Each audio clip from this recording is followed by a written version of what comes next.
played the same way it ended almost a year ago. There's a matchup between two of the three defending league champions. Coach Doug Fry brings his Roughriders into Titans country.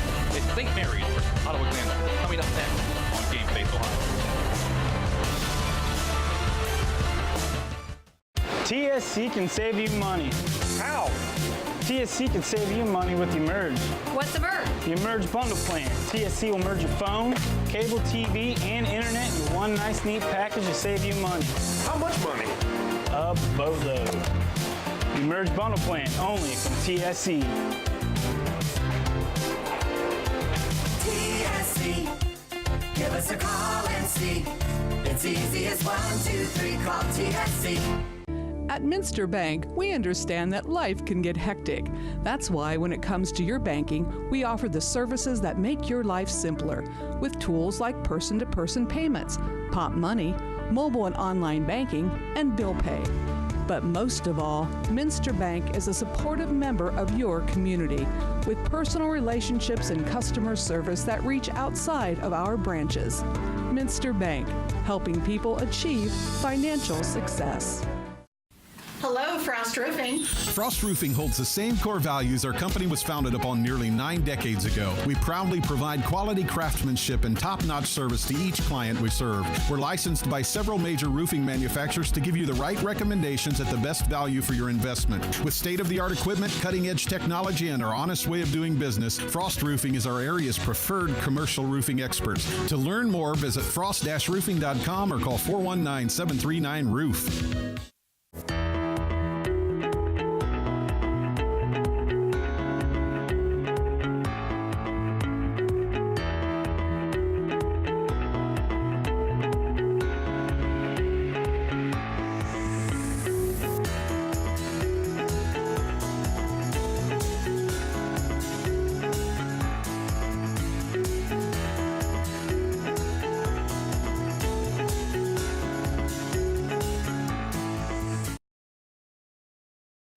We are in Ottawa, Ohio for this Week 2 Western Buckeye League matchup between the Roughriders and the Titans. Welcome, everybody, inside Titan Stadium. Eli Alvarez, Paul Sadler alongside you for this one, and we welcome you into the Minster Bank pregame show.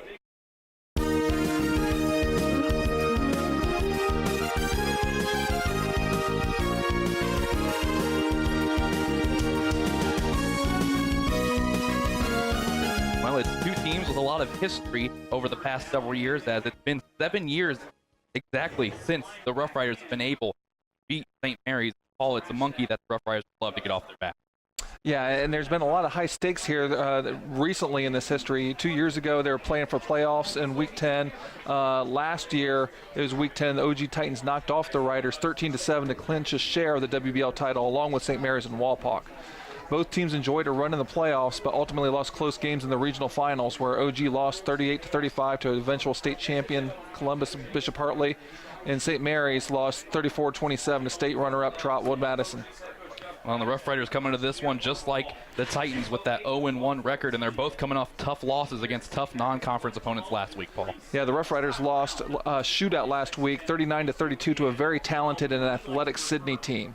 While disappointed to lose the game that they led by 10 at halftime, the Roughriders can be encouraged with their performance against a good team that will win a lot of games. They do have a lot of playmakers to replace on both sides of the ball. Gone are Eric Spicer, Julius Fisher, Matt Patton, and Dustin Howe, and new players must take their place to give the Riders a chance to repeat in the WBL. And of course, the St. Mary's Roughriders have some decent backs, as you talked about, with Perry and the others to complement him, but the Glandorf Titans, Ottawa-Glandorf Titans, they have a lot of complementary players as well. Well, we're going to do our player to watch here with Sean Perry, who's a junior, two-way player at running back. Really came in to play last year for the playoff run, and then last week he ran for 105 yards and a touchdown. Now looking at the OG Titans. Ken Schreiner's in his 22nd year as head coach, and the team's been hit hard by the injury bug. They're handled last week by an excellent Eastwood team. Coach Schreiner says he expects improvement in a lot of areas for this game. And Paul, Richie Knowlton, our player to watch for the Titans tonight. Yeah, number 35, Richie Knowlton's a senior. Last year, he was a first-team WBL wide receiver and was second in Western Buckeye League with 828 receiving yards. He's one of the 7 two-way players, and he needs to make a lot of plays for this team. Well, 30 seconds until the opening kick, so we'll take a break and be right back with that opening kick right here on Game Face Ohio. Where is that TSC bill? How can I pay it if I can't find it? You don't need the bill. You can pay it online at telcirco.com. Wasn't there a special this month? Yes, we got it from TSC's Facebook page. I know I've got the announcement for the club here somewhere. I just sent it to TSC to air on Channel 2. With telcirco.com, Facebook, Channel 2, and their newsletter, TSC makes it easy to stay connected. Now, if they could just help me clean up my desk. It's easy as 1, 2, 3, call TSC. Owen Kitchen and Bath Showroom has been family owned and operated since 1990. We can help you from start to finish with your entire project. Let one of our professional designers put the final touches on your project. Owen Kitchen and Bath now has 2 showrooms to better serve you in Wapakoneta and Lima. Owen Kitchen and Bath, cabinetry that will take your breath away at prices that won't.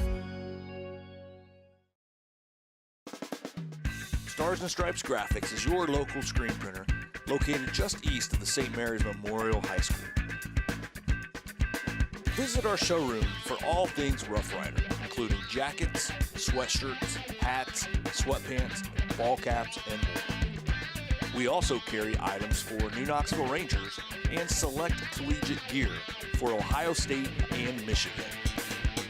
Stars and Stripes Graphics, your local screen printer. Dr. Compton has been delivering quality chiropractic care for nearly 20 years. He's committed to helping you find relief as quick as possible so there's no lengthy care plans. At Neck and Back Pain Relief Center, most insurances are accepted and walk-ins are always welcome. Conveniently located in downtown St. Mary's across from Chase Bank. To learn more, visit us online at smpainrelief.com and follow us on social media. It's the name that you want to remember. Neck and Back Pain Relief Center. Welcome to TSC Touchdown Friday, brought to you by Telephone Service Company, Frost Roofing, Minster Bank, Owen Kitchen and Bath, Merit Real Estate Professionals, IC Signs, Neck and Back Pain Relief Center, Stars and Stripes Graphics, and the Wapakoneta Family YMCA. Titan Stadium for week 2 of this opening Western Buckeye League game, and the St. Mary's Roughriders will receive the ball to start it. Eli Alvarez, Paul Sadler alongside you. And Paul, we should be in for a dandy here to open up the Western Buckeye League play.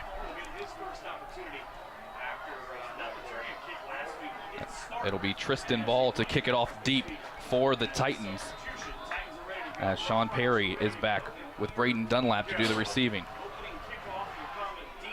It's a deep kick. It's going to be fielded around the 10-yard line by Dunlap. Here he comes up the far side of the field, breaks a few tackles, and he's going to give his Riders nice field position to start the first drive. And the Rough Rider offense is going to be led onto the field by quarterback number 2, Colin Clements. The senior last week was 5 for 6, passing for 123 yards, 2 touchdowns and an interception. We have 3 returning starters, including Garrett Louth, Wyatt Barhorse, and Sean Perry, who was our player to watch. Well, it was a shootout for the Rough Riders last week against Sydney. They're hoping that the offense can keep it going. First play of the game is going to be a handoff coming to the left side and stripped down before getting any yards. Great defense by the Titans. Yeah, Chris Tippy's able to go in there and got into the backfield before Keegan Sawmiller, the starting guard, could get in and kick him out. And it was Ty Howell with the carry for the Rough Riders on that play as well. It'll bring up a second down now. Here's a starting, this is kind of the strength of the OG team is their defense. They're returning 6 starters, including their entire defensive line. Rough Riders quickly to the line of scrimmage, a dive play up the middle. This one in the hands of Shannon Fowler. He breaks a few tackles. He's going to come close to the chains. Yes, and the Rough Riders are going to have a stable backs. We talked about Sean Perry, but Shannon Fowler actually had the most carries last week for this Rough Rider team against Sydney. We mentioned Ty Howell had to carry. The sophomore is going to get some playing time as Braden Dunlap, who is usually a two-way starter. They're going to try to get him some breaks. And now the Titans trying to do something they had some trouble with last week, and that's force a 3 and out here from their opponents. Another dive play, that one to Perry. He's going to get the first down and then some more, breaking a few tackles. He's got some speed and he's got some power as well. He'll be knocked out of bounds at around the 35. Yeah, and that's a kind of a dangerous play on that dive because he's going and hitting the hole right away to where you can get stuffed, but if you can get past that first initial charge like Perry was able to, you know, you can go ahead and get some big yardage. Here we see the end of the play here on replay. And a 30-yard run on that scamper for Sean Perry. We talked about the offensive explosion for the Rough Riders last week. 63 plays and 394 total yards against the Yellow Jackets of Sydney. Yeah, and then this Titan defense, while his strength, gave up nearly 300 yards on the ground to Eastwood. Clements is going to roll out, looking to pass. Now he decides to keep it. He's going to be sacked in the backfield. Yeah, there's some penetration as Brett Llewellyn was able to get the sack, a WBL honorable mention player last year, as only a sophomore, now a junior. Clements kept going to the outside, and he actually got outside his own protection. He might have been best to kind of settle in behind and then try to see if he could get the ball to anybody or to just be able to try to throw the ball away. And Clements, 5 of 6 throwing the ball last week against Sydney with 1 interception, so not many times you're going to see him roll out and do that. That unbalanced line look here for the Rough Riders. This is going to be another dive play, and this one has been snuffed out by the D-line of the Titans. And Aaron Riemann that time came up from his linebacker spot and sniffed out that trap. This is going to bring up a 3rd and very long for the Rough Riders. We'll see if St. Mary's goes to the air. I'm sure OG's thinking they will, but at the same time, they've proven they can get some yards on the ground tonight as well so far. They come quickly to the line of scrimmage once again. Clements under center. He's going to hand it off into the hands of Howell. Breaking a few tackles, but he's not going to get anywhere near the first down. And Coach Fry wasted no time putting on his punt team to try to pin deep the Titans. So Trey Fisher will do the punting duties for the Rough Riders tonight. Be Jared Beach back to return for the Titans.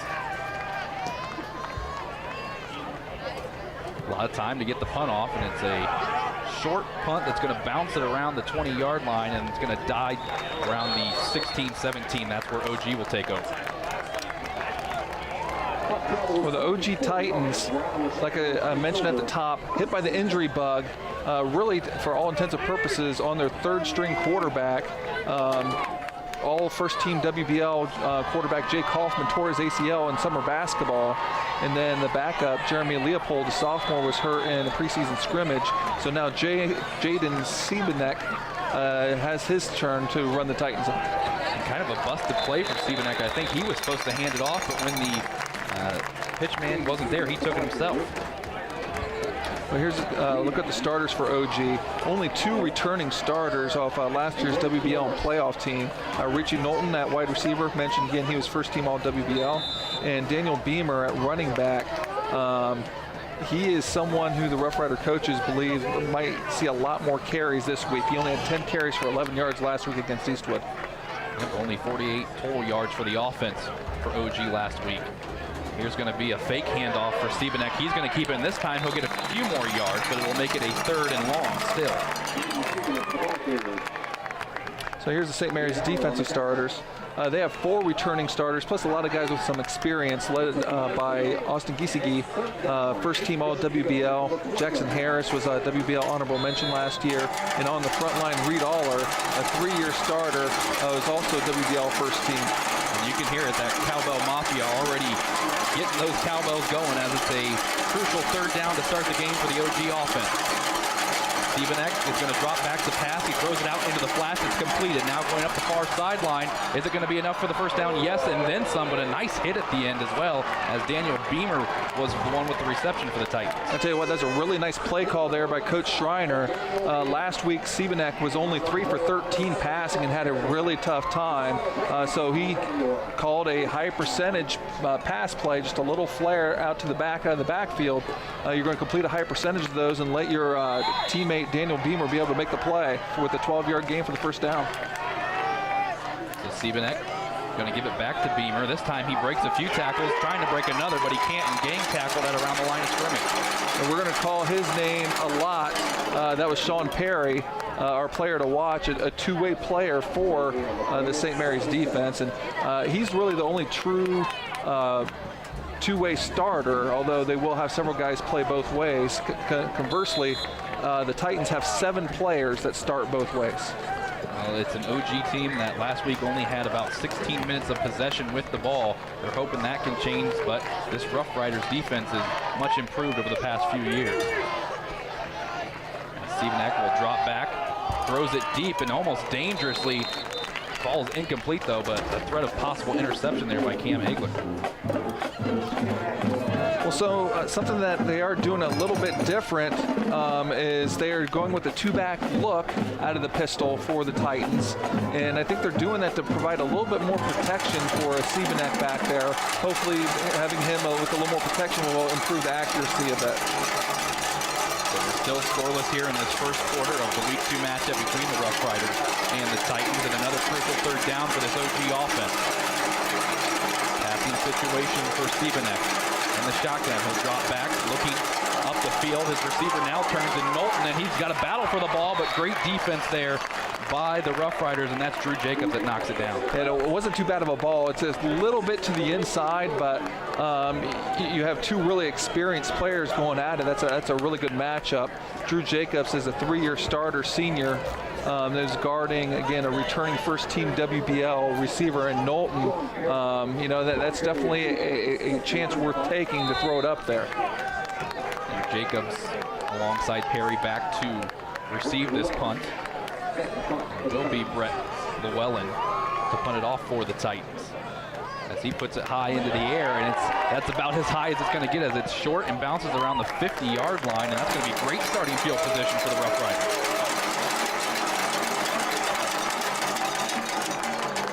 As now St. Mary's will have their second go with the ball here. This is a Roughriders team that was able to run 45 plays for 427 yards last week against Sydney. Or excuse me, that's on defense, but on offense they ran 63 plays, and here's the keys to the game for the Roughriders. Yeah, they want to really get after the quarterback with their attacking defense, and just like almost any game, they want to win the line of scrimmage. And then the final thing is they want to be the streak breakers. Ottawa-Glandorf has won the last 7 in this series, and this St. Mary's team has recently ended streaks, such as Walpock's big winning streak last year. Here goes Sean Perry as he's going to pick up the first down. St. Mary's continues to move the sticks. And also they had their long losing streak themselves in the Western Buckeye League that they ended a few years ago. So Coach Fry, since his return in his second tenure here at St. Mary's, they've been known as the streak breakers. 14-yard pickup for Perry on his last run. First down. It's going to be a dive play to Fowler, and he's going to pick up a chunk of yards, setting up a second and manageable. So here comes the Ottawa keys to the game. First of all, they want to show a week 2 improvement. A lot of coaches pride their improvement from week 1 to week 2. They did not have a very good showing last week against Eastwood. They need an improvement in that. They need to make plays, such as that long pass play that we saw just a little bit ago to Norton. And then obviously they need to slow down this Rough Rider rushing attack. Well, the D-line picked up that one as it was a dive play to Sean Perry. And again, the OG defensive line returned all 4 starters. Jake Dybel, a senior, and Daniel Beamer, a senior. And then you have Llewellyn and Hoffman returning as on the interior as juniors. So St. Mary's now with a third and manageable as they are approaching the red zone. This is a Rough Rider squad that obviously loves to run the ball. We've seen already a little bit that they can try to air it out, but they're going to stick to the ground once again to Perry, and he's not going to be able to pick up the first down. He takes a shot.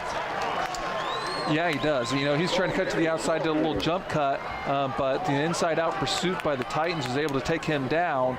Now, where you're out on the field, you're kind of in no man's land at the 31-yard line. You're too far away for a field goal. You're probably too close to punt. Anytime it's less than 5 yards to go, it's definitely worth going for it in this situation, especially when it's a 4th and 4. Something you need to look out for in defense is the hard count. And it's worth noting that the Roughriders were 4 for 4 on 4th downs last week against Sydney. So maybe the number's on their side. It goes to Perry once again, and he's going to be stopped, looks like just short, and that will be a turnover. Yeah, it does appear to be short there by about a good yard as they were working off that right side behind Garrett Louth. Got some positive yardage, but not enough. So the Titan defense able to get the stop and get the ball turned back over to its offense. So now OG will come out after a nice defensive stand, and still a good chunk of time left on that clock here in the first quarter, but both offenses starting to move the ball a little bit, but they're stalling when they get into good field position. Siebenek will keep this one and throw it into the hands of Beach, and he's going to be wrapped up by 2 Roughriders before he can get too far down the field. Yeah, Jackson Harris, one of the leading tacklers for this team, who got a lot bigger. He's gained 25 pounds and grew 4 inches since last year. Was in the play right there, along with Braden Dunlap. So Roughriders now faced with a 2nd down and 8. This is an OG team, as we know from last year, falling to Bishop Hartley in the regional final by only 3 points. They would love to make another run. As here's a pass out to Beach once again into the flats, and he's met once again by a host of Roughriders. A great form tackle that time by Cam Agler. That's exactly how you coach them in practice, all the way back into two-a-days, into your form tackling drills you teach back in Pee Wee football. Just tremendous job.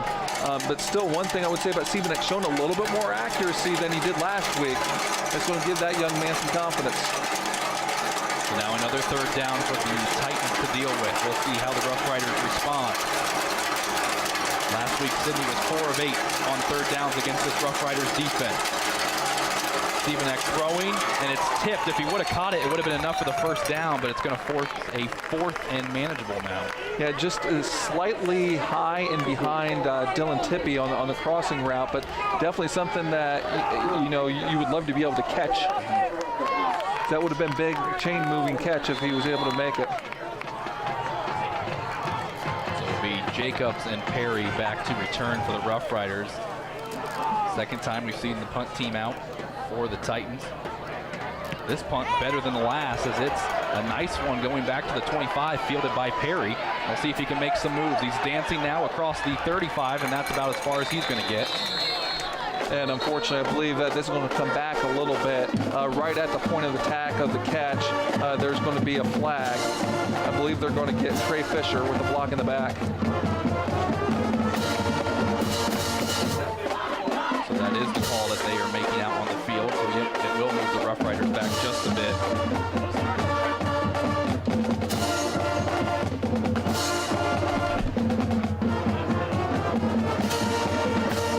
Roughriders now setting up in the shadow of their own end zone.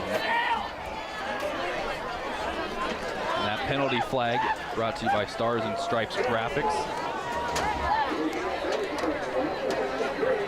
So Colin Clements coming out once again with his offense. 123 yards last week for him. An average of about 24 yards per reception, and that's only because they don't throw the ball that much, though, Paul. Right, they don't do that. They tend to get bigger plays because they throw so rarely that it catches some teams for surprise. This one's going to be another handoff, and it's not going to get very far as the OG defense continues to do some work on that D-line. But yeah, St. Mary's, given their choice, they would run the ball almost every single time if they got the chance. Last week they did rush for 271 yards, and again, OG last week gave up nearly 300 yards on the ground as well. So, coming in, the game plan would be to try to run the ball, but Eastwood probably skewed that a little bit because they're a pretty darn good team, and this OG defense is a pretty stout defense. Perry will keep this one, and he was knocked back right around the line of scrimmage, and again the OG defense coming up big, forcing the 3rd down now. I'll tell you what, we've seen some hits already this game. Jasper Scarberry that time, not a really big kid, only 5'6", 160. drives him back that time. It's going to set up a third and pretty long.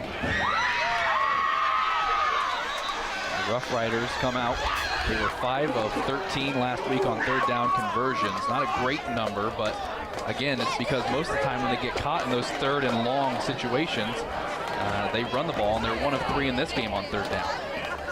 You know, that's really a hallmark of Doug Fry teams, is they really want to get positive yards on first and second down solely to get a third and manageable. You know, this is a lot longer for third down than they'd really like to have.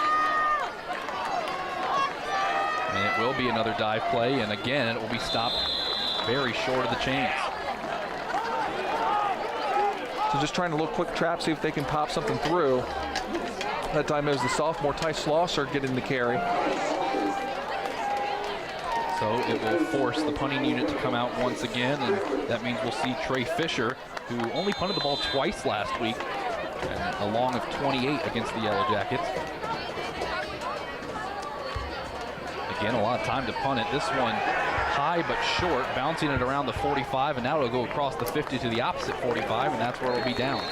But still, this is going to be by far the best field position for the OG Titans, and that's what happens when you get a special teams penalty and get a 3 and out.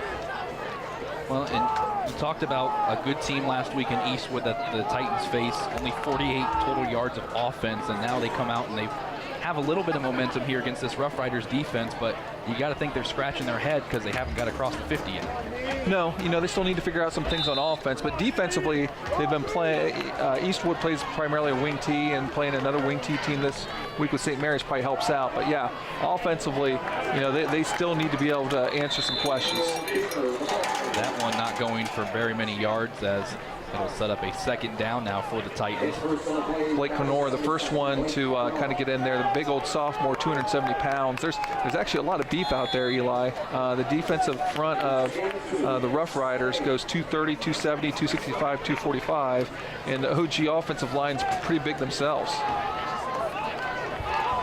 Yep, with Logan Hoffman being 315 on that offensive line for the Titans. This is going to be a pitch out to Beamer. Breaks one tackle, stiff arms Jacobs, and gets across the 45 for a first down.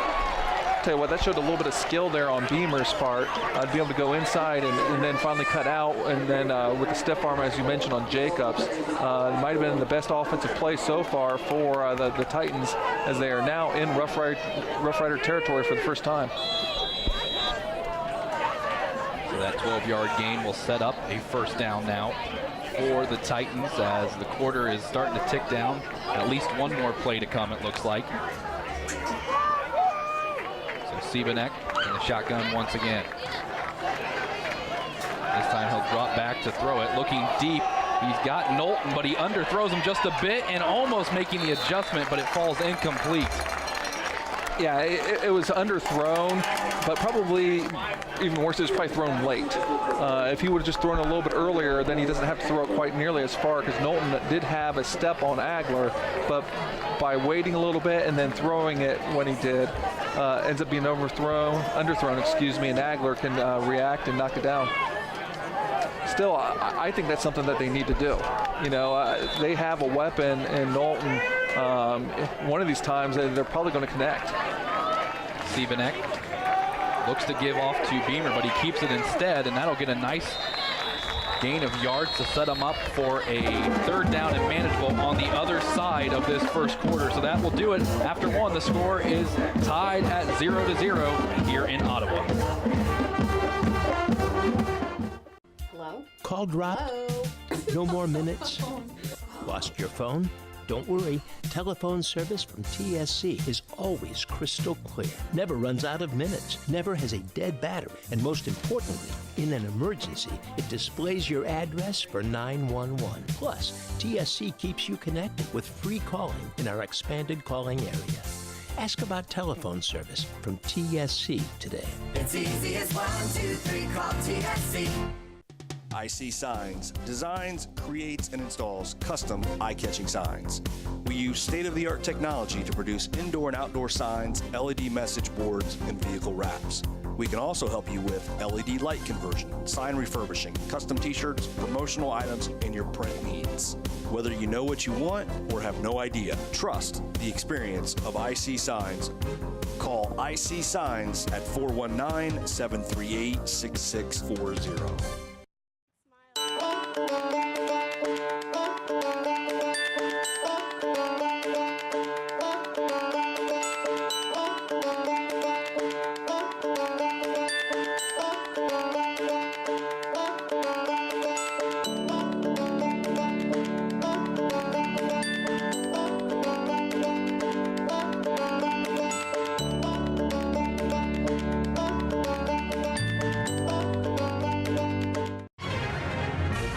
Wapakoneta Daily News, bringing you local news and more since 1905. With subscriptions starting at just 35 cents a day, the Wapakoneta Daily News is Wapak's source for timely local coverage of news, sports, classifieds, entertainment, and more. The Wapakoneta Daily News. Subscribe online today.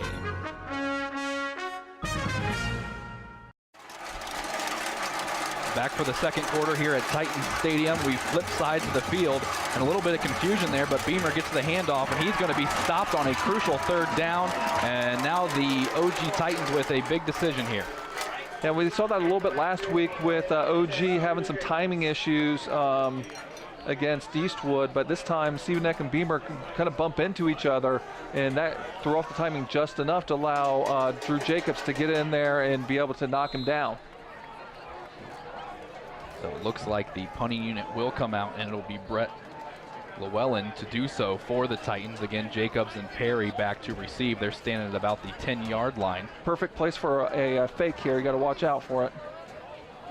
Llewellyn will punt it away. It's high, and it's going to go over the head of Jacobs and bounces into the end zone, almost just barely shy of the one. So trying to play field position and try to pin the Roughriders back by getting the touchback. It's only an 18-yard net. So now the St. Mary's offense will once again take over, and we'll see how they respond after being stopped on their first few drives. They've had some momentum going, but they haven't been able to finish any of these drives out with points. Well, this credit the OG defense, and they've really had the Roughriders numbers. Not only have they beat them 7 straight years, but the Roughriders have only managed 1 touchdown or less in 6 of those 7 games. Yeah, and it looks like right now OG's just begging the Roughriders to try to throw on them because they're stacking that box.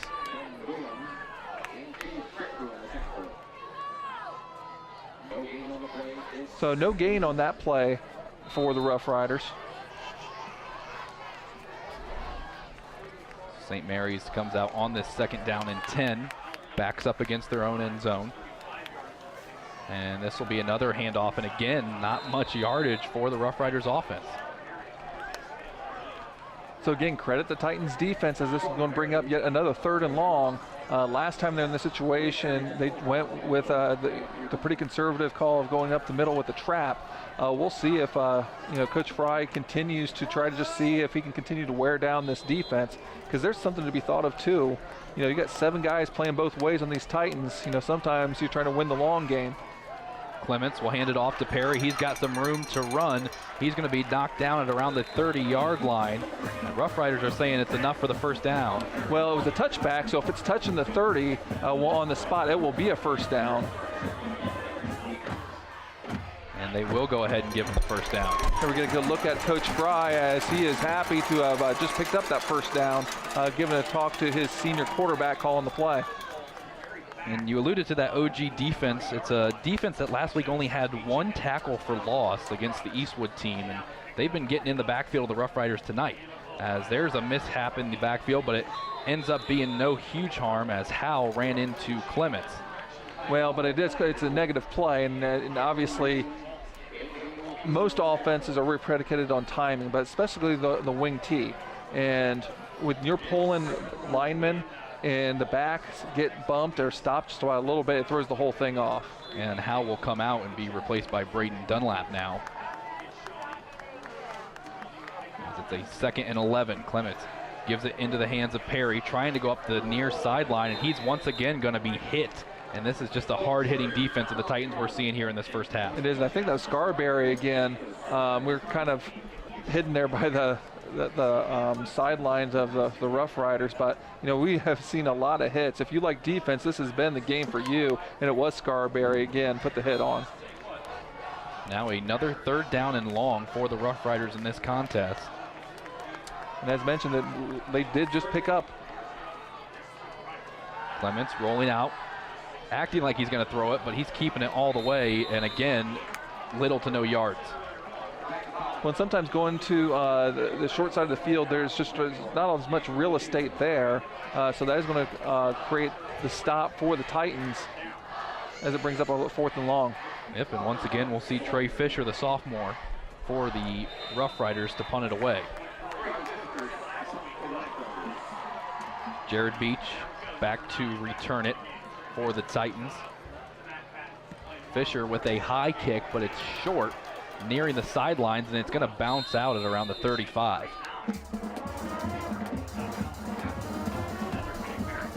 So Paul OG now takes over in solid field position as they did in their last drive, but right now it's a battle of defenses on both sides of the ball.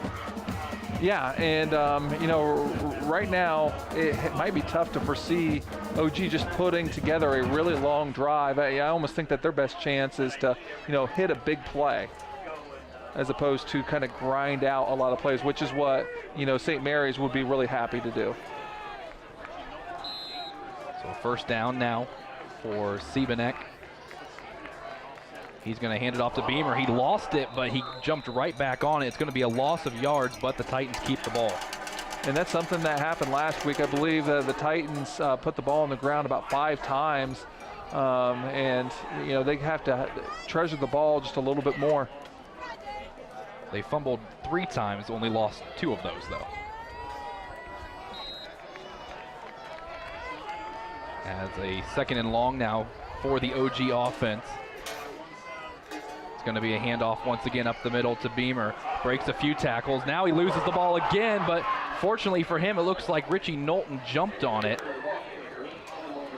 Yeah, hard running right there, but for the 2nd play in a row, the ball comes out, and for the 2nd time in a row, the Titans fortunate to be able to fall on it. And in this case, Richie Knowlton, our player to watch, was not just standing watching the play, he was going in and helping out and saved the Titans by maintaining the possession. And this brings up actually a pretty critical 3rd down here near midfield, about a 3rd and 2. OG last week, 2 of 8 on 3rd down conversion. And they're 2 of 6 tonight already. So they're about on par for the course. Siebenek with 1 to each side of him. Loses the snap, picks it back up, and he's looking for Knowlton, but he didn't come open quick enough, and the defense swallows him up in the backfield. So a sloppy possession by the Titans, who on all 3 plays, the ball finds its way to the ground. That time you had Schlosser ends up registering the sack. So again, we're halfway through this quarter, still no points up on the board, and you got to credit the defense on both teams. Yeah, credit the defense, but also the Titans are shooting themselves in the foot a little bit. That's an unforced type of fumble. This is a nice punt that's going to be fielded around the 25. Perry has it. He wears the same number as Spicer. Yes, it won't be the last time. And I know there's sometimes what I'll call Braden Dunlap Powell, I think, too. Bound to happen as the Roughriders will take over.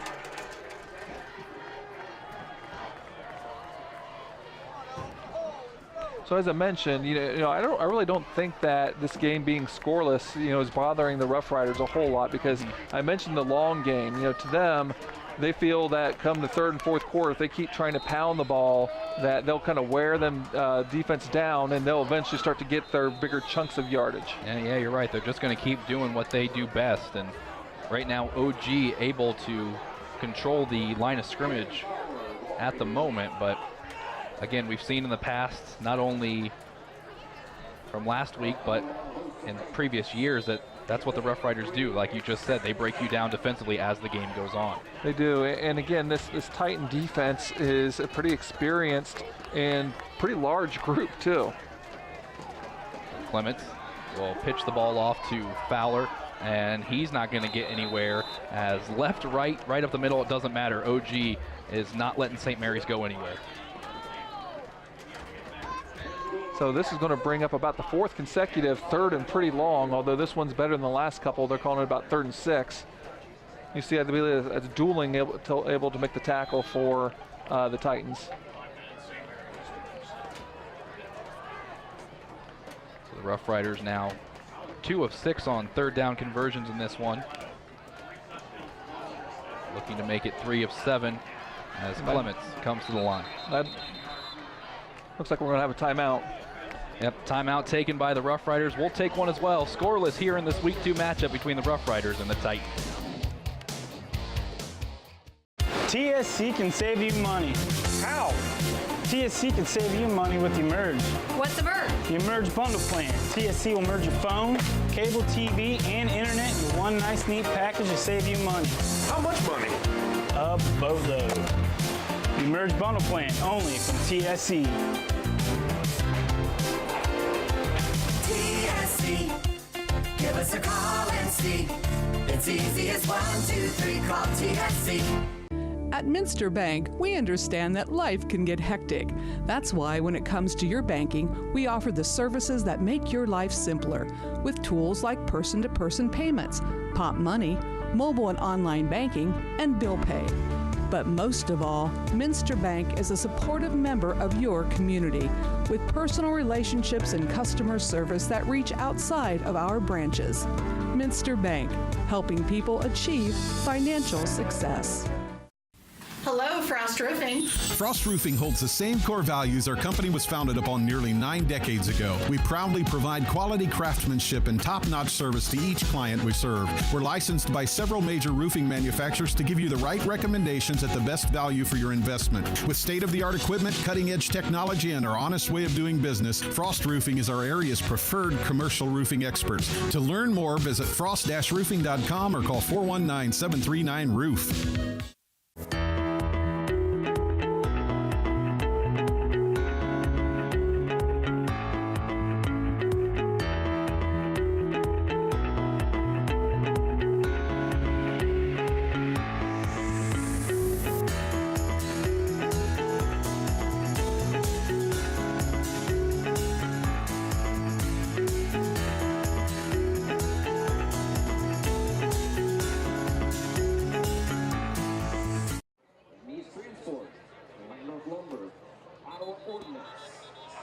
Weather, and of course all of our thoughts and prayers down with the people in Houston, what they're experiencing with a tragic rainfall down there, and they were saying more to come earlier in the week, and of course we're just all thinking about what they're going through right now. And we've got a crucial 3rd down for the Rough Riders, and Perry breaking a few tackles, and he's going to pick up that 1st down. It's now 3 of 7 on 3rd down conversions for the Riders. And then that was a big 3rd down conversion, hitting Perry up the middle that time for the Rough Riders as they continue the streak. Now, as you mentioned, we are going to see some little bit of remnants, we think, but not nearly of Hurricane Harvey, but not nearly as much as even further down south. I know Cincinnati has had to cancel some football games tonight because of that. Clements going quickly, and a flag, and I believe that's going to be for a false start on the Rough Riders.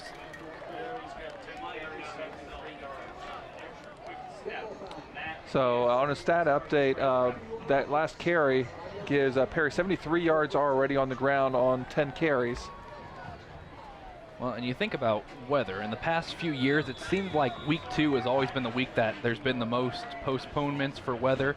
At least that's what we've seen in the Western Buckeye League over the few years as we get a good shot of Ken Schreiner, the OG coach. But the weather's looking okay right now. We're hoping the rain stays away. As Perry gets it coming up the near side, and again, he's going to be knocked out of bounds, and he's not going to pick up much. You know, one thing I would mention, one more thing about the weather is this is not your typical Week 2 weather. Normally it's hot. You know, it's almost chilly out. You see the sidelines, the coaches got the jackets out. A lot of people have their jackets or long sleeves, and it's not your normal WBL opener weather. Well, there's a group of people that don't care about the weather. They'll come out and dressed in anything in any weather. as Clements will keep it now, looking to pass. He's going to go deep down the field, and it's going to be completed to Dunlap. He makes a spin at the 30 and falls down. Looks like he slipped on the grass, but still picks up a great chunk of yardage. And I tell you what, that showed a lot of arm strength by Clements to be able to go from the right side of the field, throwing it all the way back to the left, to get it to Braden Dunlap, who is kind of their big playmaker. Last week he had 3 catches for 87 yards. And you can see right there that the tail end, maybe when we get a chance later, we can kind of see that in the big throw as well. As Perry trying to answer with a big play of his own, but he gets stopped at around the line of scrimmage. But Braden Dunlap last week had 3 total touchdowns, 2 receiving and 1 on the ground. And on that kind of throwback, just a big play for the Titans, for the Roughriders, as they are getting close to maybe putting the first points on the board in the game. Yep, one of their better opportunities of the game for sure. As halftime is quickly approaching. Clement's going to throw again, and it's going to be to Dunlap again, this time in and out of his hands. And just run a quick little hitch route. They had one-on-one coverage at the top of the screen with Dunlap, and just couldn't connect. But you want to get the ball to your playmakers in space, and Dunlap's a big target at 6'4". So now a 3rd down to deal with for the Roughriders offense, and so far we mentioned they were 3 of 7 on 3rd down conversions, but a lot of these 3rd downs that they've had to deal with have been about 3rd and 10 around there, Paul. Yeah, and where you're at in the field kind of changes what's going on here. You could look at this as 4-down territory, but also Gabe Vanderveer, the kicker, has a pretty good leg. Another throw, and this one almost intercepted as it was knocked down by the defensive lineman and Jake Dybel for the Titans. And Jake Dybel is a really big dude at 6'6". And didn't get the ball nearly high enough as they try to run the exact same route, the hitch at the top of the screen.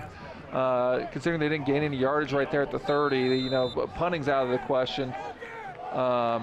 They are doing a little bit of they're going to run their lonesome polecat, kind of do some trickeration here. So we'll see if OG's been looking at the film, if they're ready for this, and they're going to have to take a timeout. Yep, the Titans want to talk about this one. 4th down, a big 4th down coming up when we come back here on Game Face Ohio. Where is that TSC bill? How can I pay it if I can't find it? You don't need the bill. You can pay it online at telcirco.com.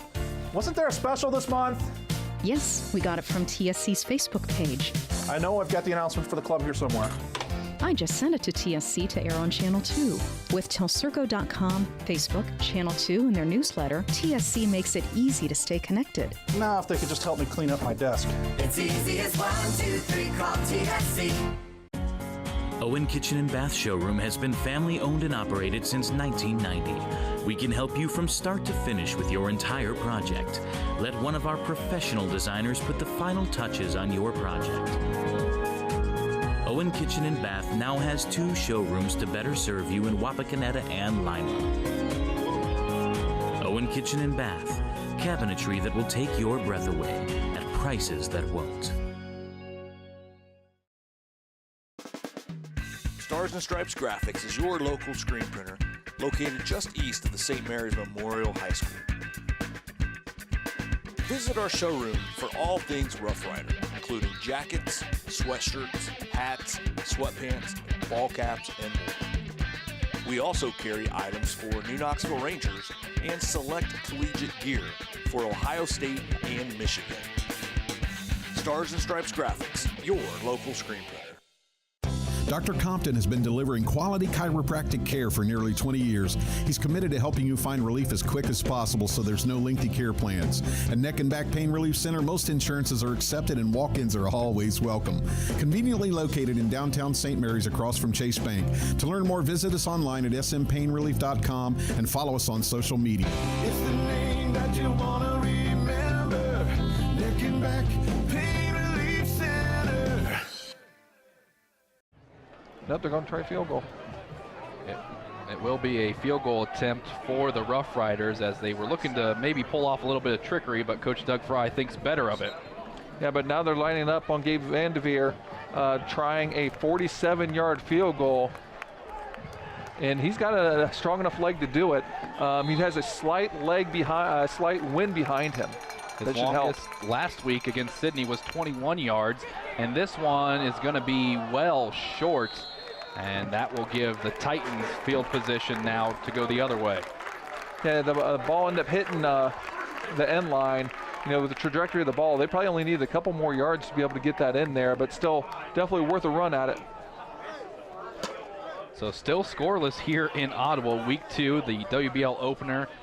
You talk about what this game has been the past few years. It's been dominated by OG, and last year probably hurt the Roughriders more than most of them, as it caused them the outright WBL championship. They're still happy they got a share of it, but revenge definitely on their mind. Yeah, and we should point out that field goal misses in high school are treated differently than they are in the high school and college and pros. They're basically treated like punts, and that was like a touchback, which is why the ball is at the 20-yard line now.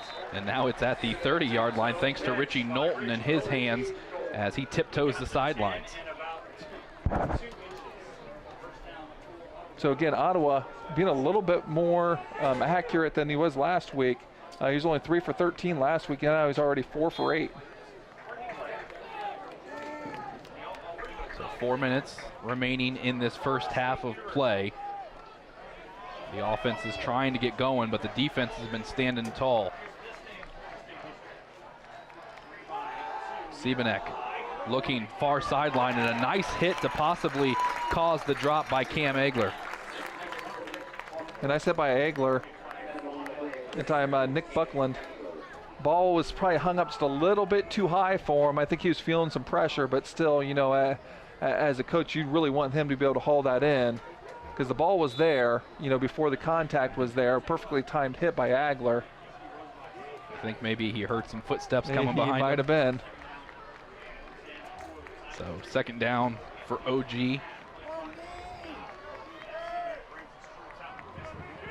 Siebenek almost got the defensive line to jump off sides, but they're not going to call it. Here's the handoff to Beamer, and he's going to get maybe 1.5 yards. Well, there's movement everywhere on that one. There was definitely a movement in the slot here by the Titans, as well as some movement by the defensive front for the Roughriders. However, if the defensive front doesn't get into the neutral zone, it's not necessarily a penalty, but there probably should have been penalty for the receiver in that case. But irregardless, nothing called, so it brings up a 3rd and long. Cowbell Mafia once again getting loud for their defense. Yep, those are bigger than normal cowbells. Siebenek dropping back. He's pressured. Nolan now with the reception. He's got some room to run. He's got the first down and much more as he comes up to the 50-yard line. Again, really like the play call of running just a slip screen, a high percentage pass, and Nolan, once he got by that first would-be tackler, had some room and gets 17 yards. Here we can see you bring the rush up field. You like for him not to have to jump up in the air, and that slows him down a little bit, but still able to pick up good yardage for the first down. Going to the air once again, Siebenek, this one deep down the sideline for Nolan, but he underthrows him and a little bit wide outside as well. So that's the 3rd time we can think of where they've thrown deep to Nolan. That was by far the best coverage that they had on him. He didn't have a step. They had kind of 2 guys in the area with Jacob staying up top and then leaving Brent Dunlap to help out on the inside. So not really open, but still I think that's definitely worth looking at from time to time. The Titans on this 2nd down. And you'll see they're isolating Nolan at the top again. They got trips here to the near side. Siebenek will hand it off to Beamer. He's met by one Rough Rider, breaks that tackle and gets up to about the 47-yard line. Yep, pretty good run right there. He got hit initially by Fisher in the backfield. It should have been a loss perhaps, but he ended up turning it into a gain of about 4. So another 3rd down for this OG offense.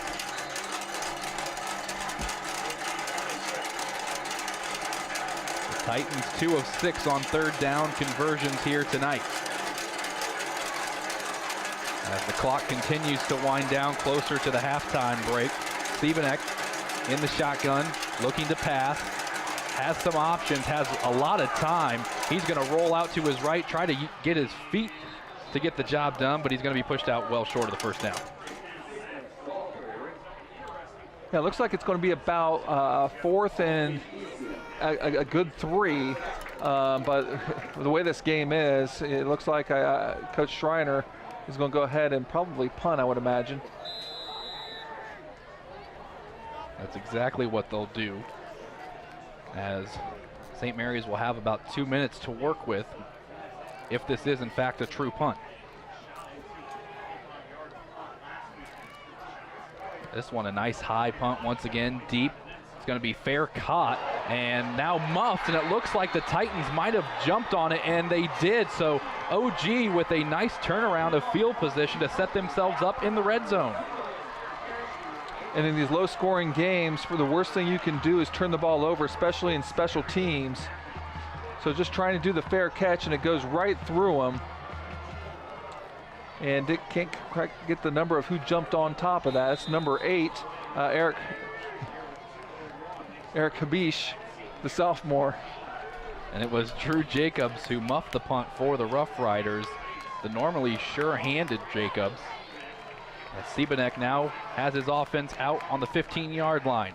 Looking to pass, and he's drilled. Ball's up in the air, and is it intercepted? Yes, it is, and that's Sean Perry coming out of nowhere to take that one away. So what a missed opportunity for the Titans. They get tremendous field position and then turn it right back over, and it's really hard to knock Siebenek on this one because he is hit quickly by Jackson Harris.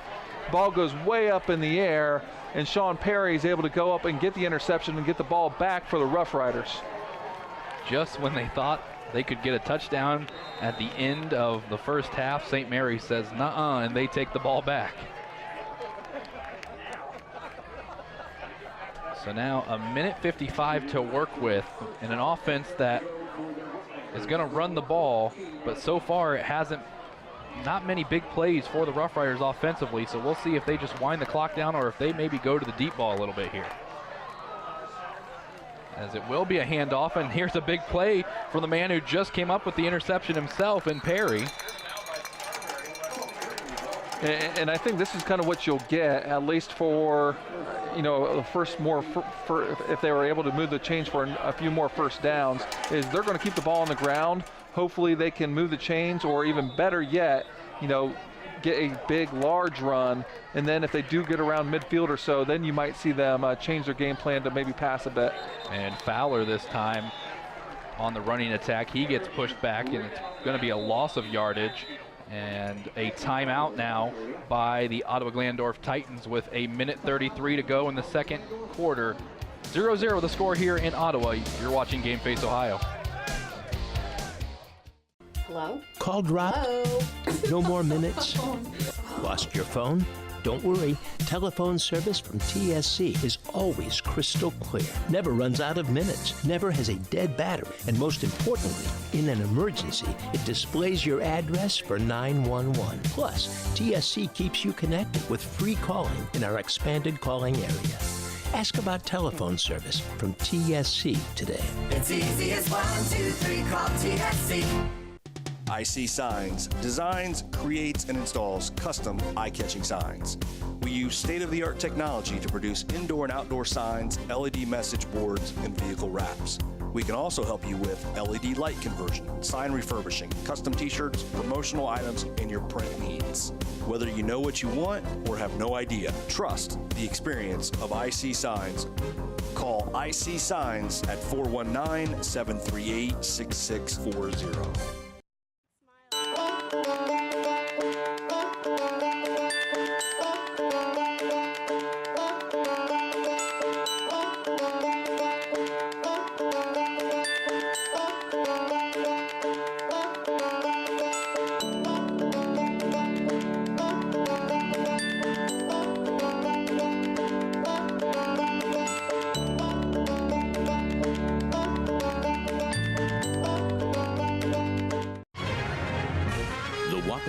Daily News, bringing you local news and more since 1905. with subscriptions starting at just 35 cents a day. The Wapakoneta Daily News is Wapak's source for timely local coverage of news, sports, classifieds, entertainment, and more. The Wapakoneta Daily News. Subscribe online today.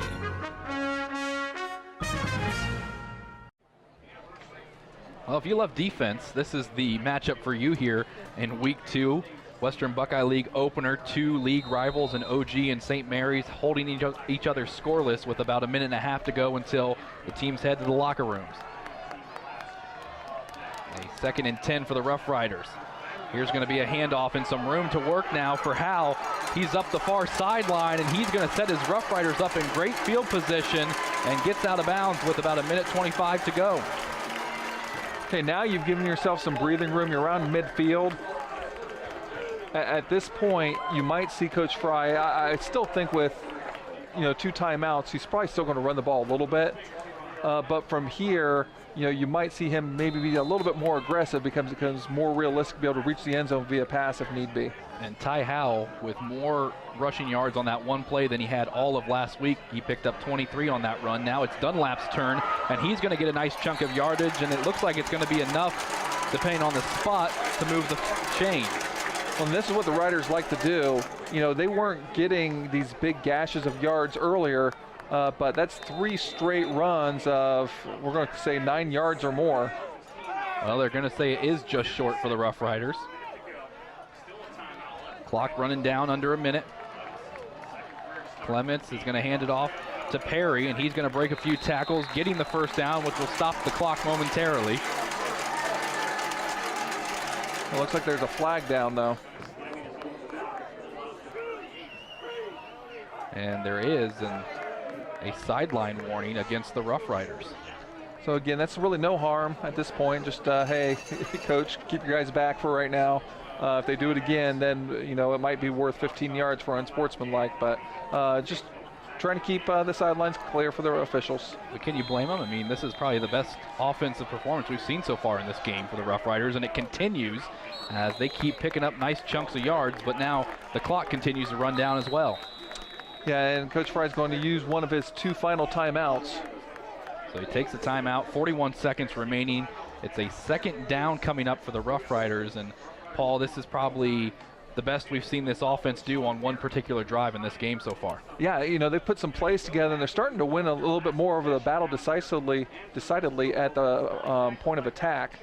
You still have a good amount of time, 41 seconds. You got 1 timeout left in your pocket. You tend to want to be kind of a little bit more choosy about using that last one if you can. And remember, the clock does stop when you go out of bounds, or temporarily at least if you get a first down. So, the clock can still work in your favor.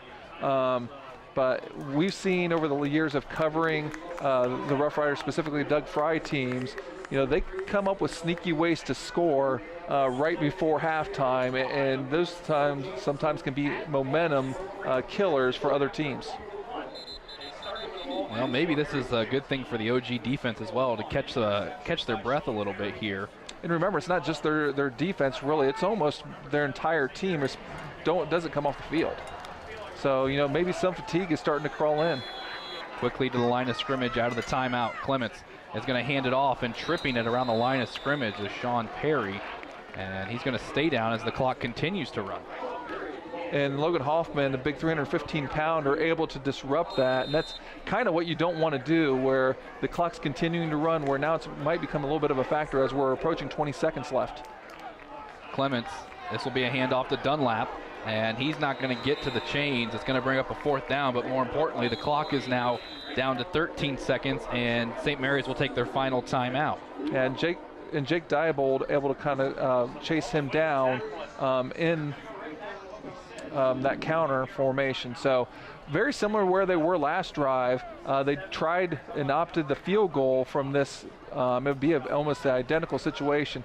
Didn't seem like he had quite enough to get there, so Coach Fry, it looks like he's probably going to be just going for this. Well, this also sets up an interesting proposition for the Roughriders, and the fact that they're not that far away from the first down. If they get it, they can get the clock to stop. Maybe it would be enough time to set up, but you think they're going to go deep here on this one play? It wouldn't surprise me to see them run, one of their passes, whether it's play action. They really like that throwback pass in this situation.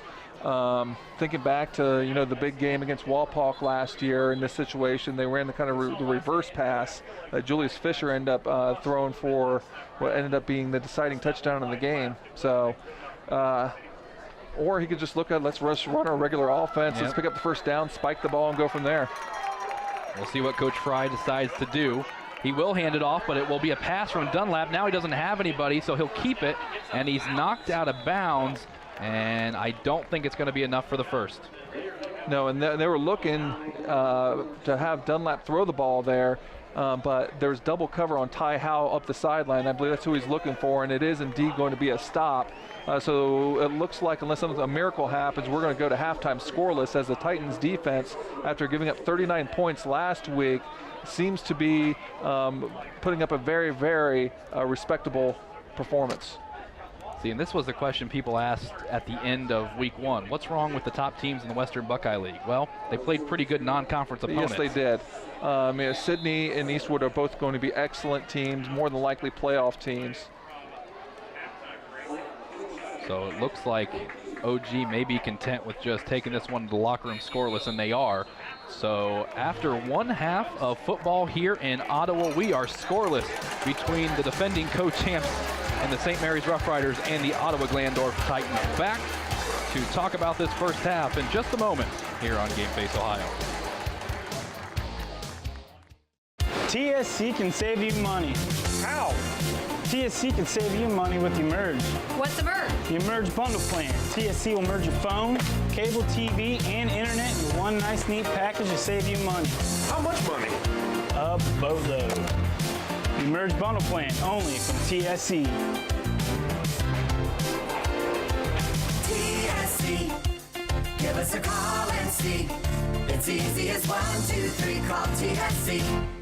At Minster Bank, we understand that life can get hectic. That's why when it comes to your banking, we offer the services that make your life simpler, with tools like person-to-person payments, Pop Money, mobile and online banking, and bill pay. But most of all, Minster Bank is a supportive member of your community, with personal relationships and customer service that reach outside of our branches. Minster Bank, helping people achieve financial success.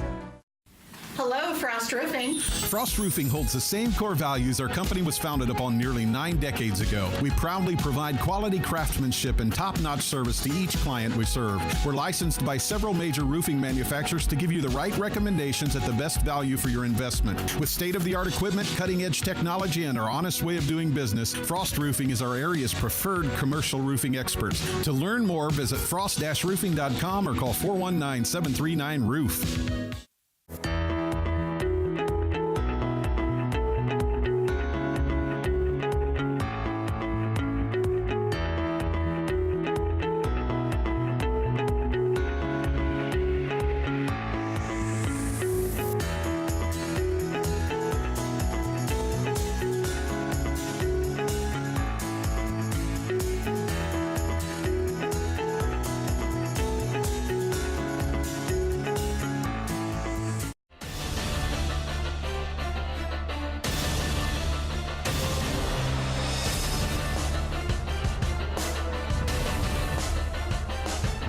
Back here deep in the heart of Putnam County, Ottawa, Ohio. We're scoreless here at halftime in this Week 2 Western Buckeye League opener between the Roughriders and the Titans. Let's take a little bit of a look of how we got here in this first half. Well, if you like a lot of defense, that's exactly what we saw, as both teams standing tall.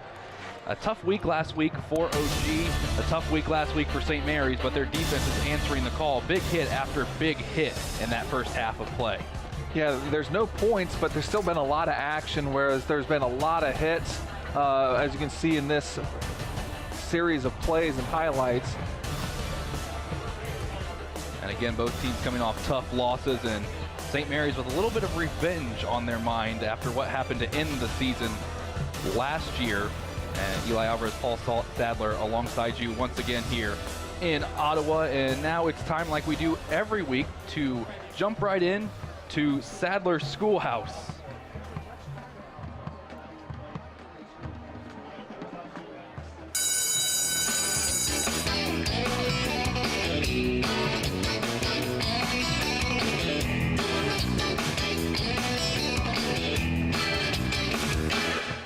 and we're going to actually have a first here for the Sadler Schoolhouse. We're really going to focus on this defensive game. We're going to focus on the defense. What we're going to see right here, this is the play right after the muffed fumble. Ottawa-Glandorf has tremendous field position.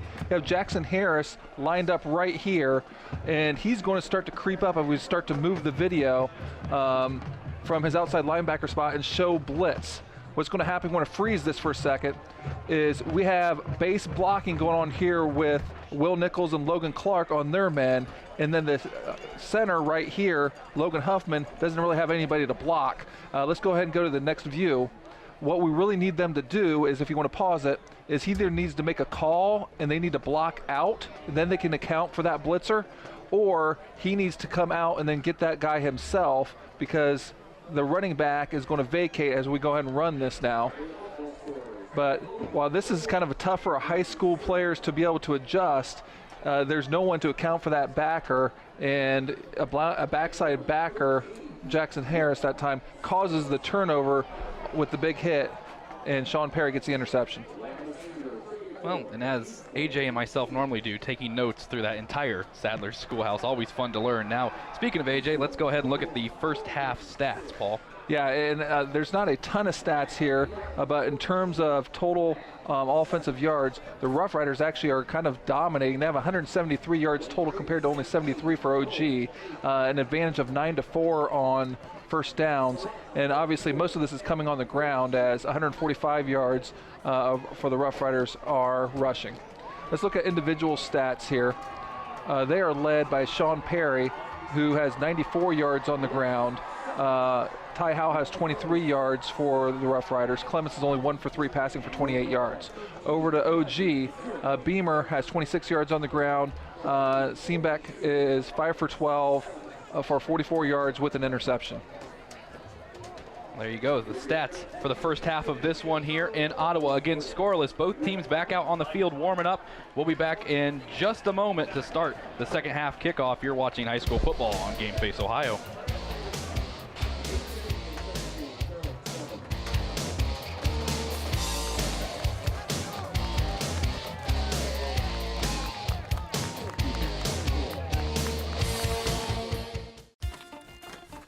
Where is that TSC bill? How can I pay it if I can't find it? You don't need the bill. You can pay it online at telcirco.com. Wasn't there a special this month? Yes, we got it from TSC's Facebook page. I know I've got the announcement for the club here somewhere. I just sent it to TSC to air on Channel 2. With telcirco.com, Facebook, Channel 2, and their newsletter, TSC makes it easy to stay connected. Now, if they could just help me clean up my desk. It's easy as 1, 2, 3, call TSC. Owen Kitchen and Bath Showroom has been family owned and operated since 1990. We can help you from start to finish with your entire project. Let one of our professional designers put the final touches on your project. Owen Kitchen and Bath now has 2 showrooms to better serve you in Wapakoneta and Lima. Owen Kitchen and Bath, cabinetry that will take your breath away at prices that won't. Stars and Stripes Graphics is your local screen printer located just east of the St. Mary's Memorial High School. Visit our showroom for all things Rough Rider, including jackets, sweatshirts, hats, sweatpants, ball caps, and more. We also carry items for New Knoxville Rangers and select collegiate gear for Ohio State and Michigan. Stars and Stripes Graphics, your local screen printer. Dr. Compton has been delivering quality chiropractic care for nearly 20 years. He's committed to helping you find relief as quick as possible so there's no lengthy care plans. At Neck and Back Pain Relief Center, most insurances are accepted and walk-ins are always welcome. Conveniently located in downtown St. Mary's across from Chase Bank. To learn more, visit us online at smpainrelief.com and follow us on social media. It's the name that you want to remember. Neck and Back Pain Relief Center. Back here in Ottawa, second half about to get underway. But first, let's go ahead and take a look at our Neck and Back Pain Relief Center halftime adjustment.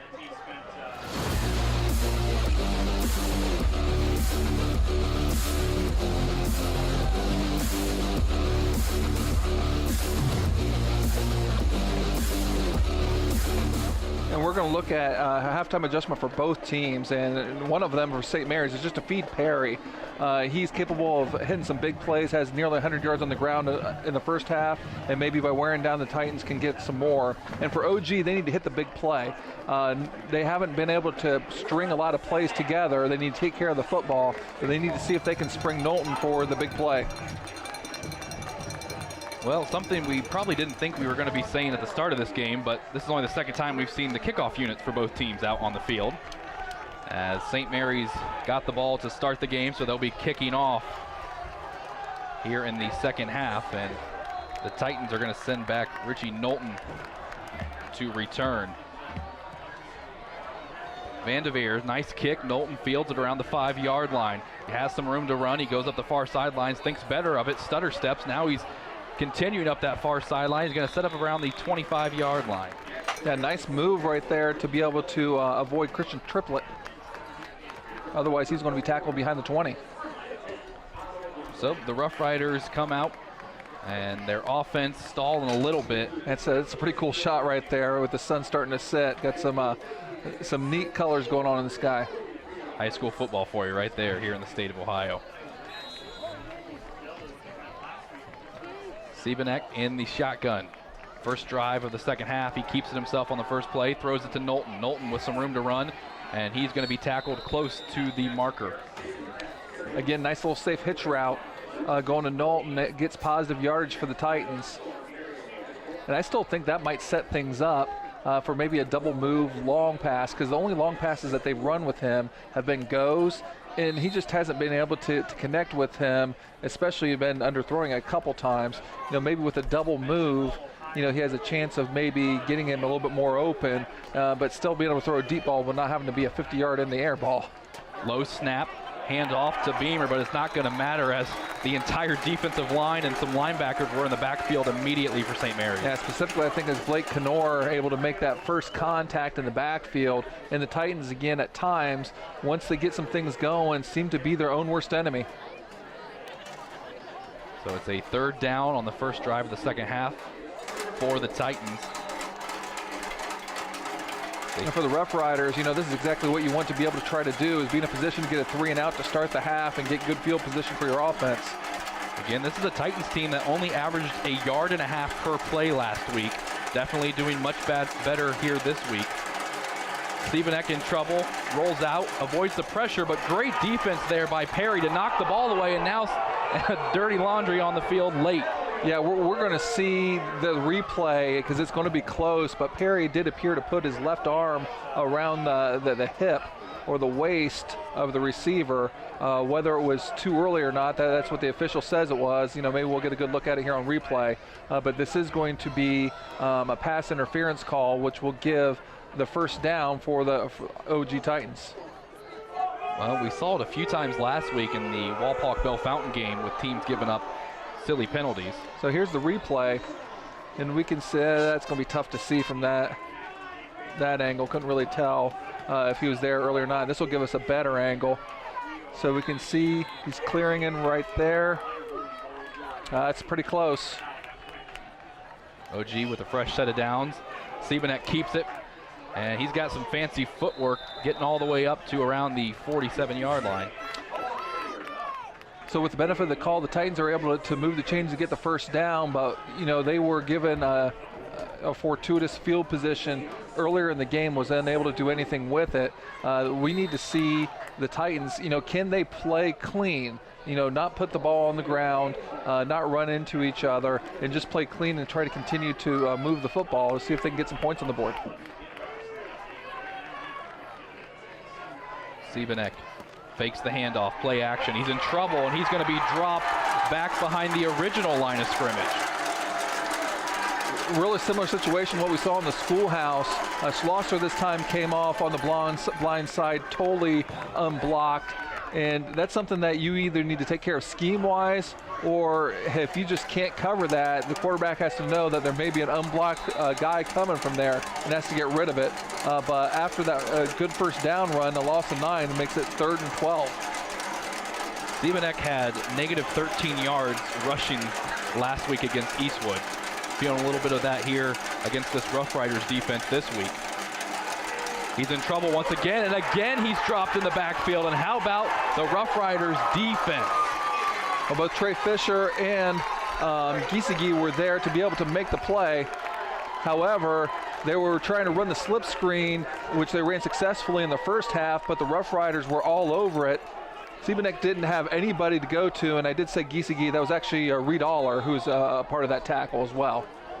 So now the punting unit once again out on the field for the Titans as Jacobs is back to receive with Perry. Remember, Jacobs had the muffed punt late in the first half. It's going to him again. This time he muffs it again, but able to come up with it as for a moment it looked like he dropped it but got it right back. Yeah, not totally clean. So the penalty kept it from being a 3-and-out, but still the way it works out, the Rough Riders got the defensive stop they needed. They're calling on their fans to get fired up as the fans of the Rough Riders are giving their defense a standing ovation. Now we'll see if the offense can get something done. Rough Rider fans always traveling well wherever their Rough Riders may go. Clements hands it off. Not much to do there for the offense as OG's defense picks up right where they left off in the first half. And I think actually the Rough Riders got away with a non-call right there. I think tight end Jason Norton might have moved a little bit early on that one. So 2nd down and 7 now for Colin Clements and his offense.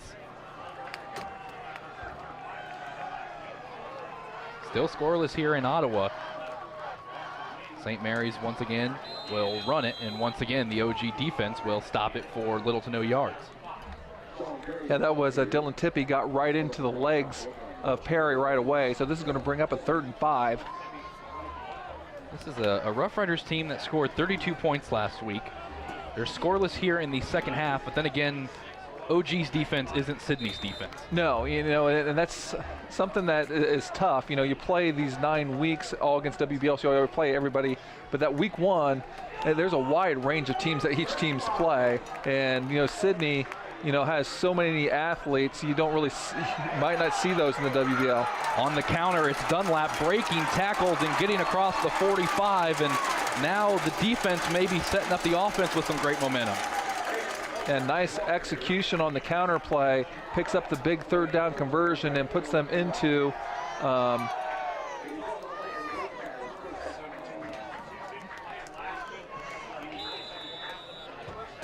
so it'll move the chains with about 7 minutes approaching in the 3rd quarter.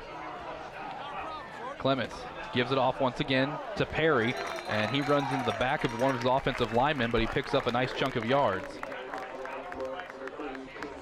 St. Mary's put up 13 points in the first quarter last week, 12 points in the second quarter, and 7 in the third before being held scoreless in the fourth. And Perry coming off for kind of looks like a well-deserved rest. But this Rough Rider team, last year's team was one of the most prolific scorers teams in Rough Rider history. In fact, they have the 2nd most points in school history last year. Another counter play to Dunlap. He's got a lane to run up the near sideline. He's going to be knocked out at around the 20. They're in the red zone. Rough Riders having a lot of success running here to the near side. So sometimes you want to be able to kind of go to the wide side, and kind of a trend breaker for the Riders, going here to the short side. So an 18-yard pickup for St. Mary's on that last play. Fresh set of downs for Clements.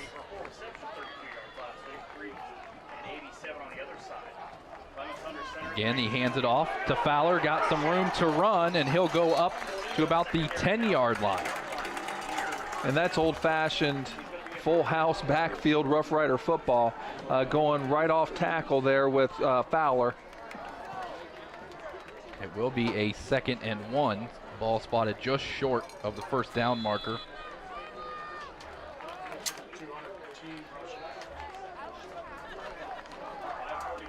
So that puts the Rough Riders at 200 yards total for the game rushing already. And Clements will hand it off once again. Not much, but it looks like it'll be enough for the 1st down.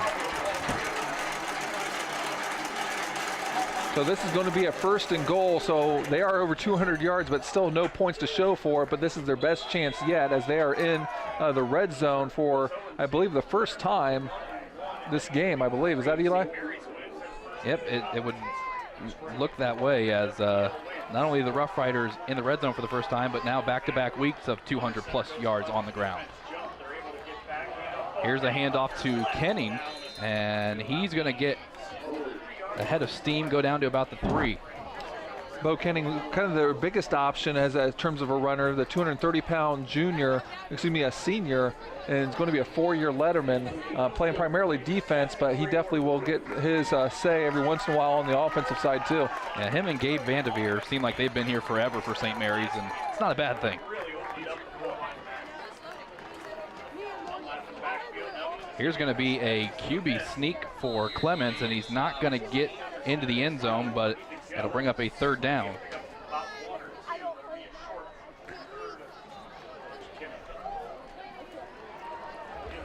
So we're going to look for Kenning, to try to see if they can try to move that pile with their biggest runner. Coach Fry already went with QB sneak. Sometimes he likes to do that too. Well, here comes Kenning out of the game, replaced by Sean Perry.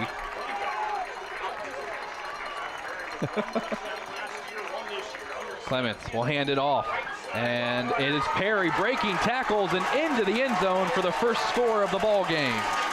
And Perry, that's his 2nd touchdown of the year, and most importantly, it breaks the scoreless tie as the Rough Riders finally are able to get on the board and take the lead. So now the Cowbell Mafia was something to cheer about as their Rough Riders are on top. Looking to add on Vanderveer. And that kick is perfect. So 7-0, finally some points up on the board with 4:03 to go in the 3rd quarter. Back with more here on Game Face Ohio.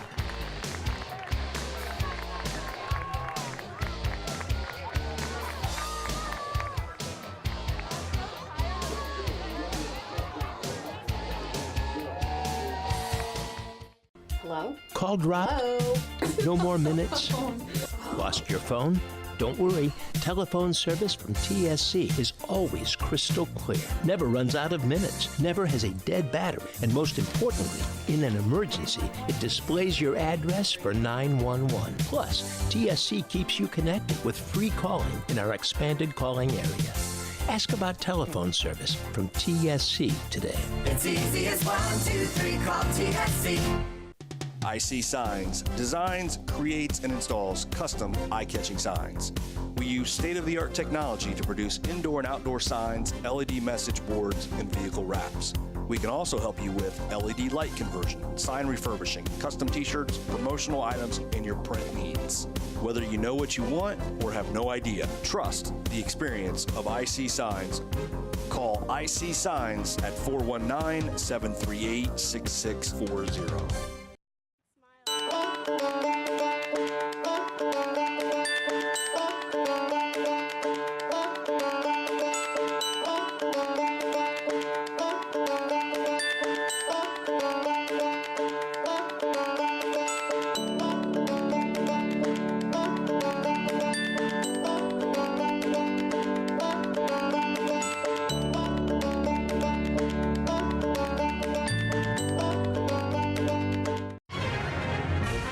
Wapakoneta Daily News, bringing you local news and more since 1905.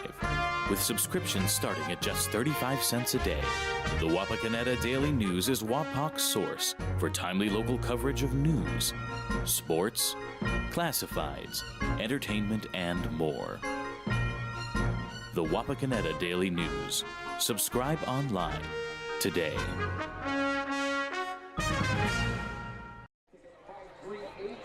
So the Rough Riders able to get on the scoreboard courtesy of a 1-yard run from Sean Perry, capping off a 10-play, 65-yard drive. Much needed for the Rough Riders, and we'll see if OG can respond.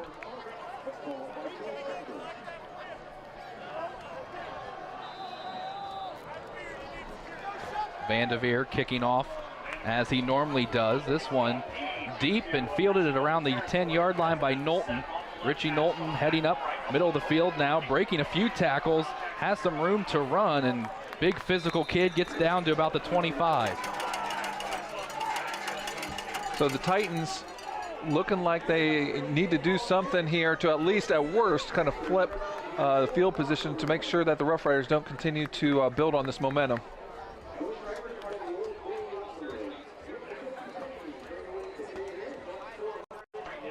Siebenek back out onto the field for the Titans. And Titan Stadium has come alive, but it's mostly people here on the visitors' sideline doing all the cheering.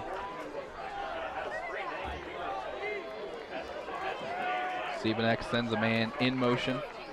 He will hand it off to Beamer, and great job by the defensive line of the Rough Riders. Not much doing on that one.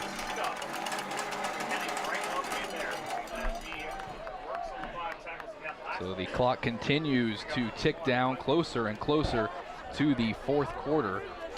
So Ottawa still not having a lot of success on the ground, only 16 yards to show for them running. Now, sacks do get subtracted from that, so that does skew it a little bit, but still the Titans were pretty much stymied last week with very limited yardage on the ground, only 4 yards last week on the ground. Another handoff, and it's Beamer once again getting solid yardage, and it will set up now a third and manageable for OG. So if you're the Titans, obviously backs starting to be pushed up against the wall just a little bit, and it's the fact that you haven't really been able to score, and the one time they did get into the red zone, Paul, they turned the ball over. Yeah, this isn't panic time, but really with 3 minutes to go in the third quarter, I don't think you can get a 3-and-out here. Siebenek rolling out to Nolan, and he hangs on with the pressure, and it's going to be enough for the first down. Yeah, where he forward progress gives it to him by at least a good yard, but using his big body as Nolan, because it was high and he was getting contact as soon as the ball was in the air from Perry, and able to haul that in the big, crucial third down conversion for the Titans. Here we can see on the replay, again, you almost think of it like as a boxing out from a basketball player, using that big body to shield the defender. Fresh set of downs for Siebenek. He'll throw once again, and once again to Nolan. Got some room to work, and he's got the first down as he approaches the 50-yard line. So Nolan, our player to watch for OG, starting to make an impact here as a receiver. Again, he's by far the most decorated returnee on offense for the Titans, as he was a first-team All-WBL wide receiver, and also finished the year with 860 yards receiving, which is second in the Western Buckeye League last year.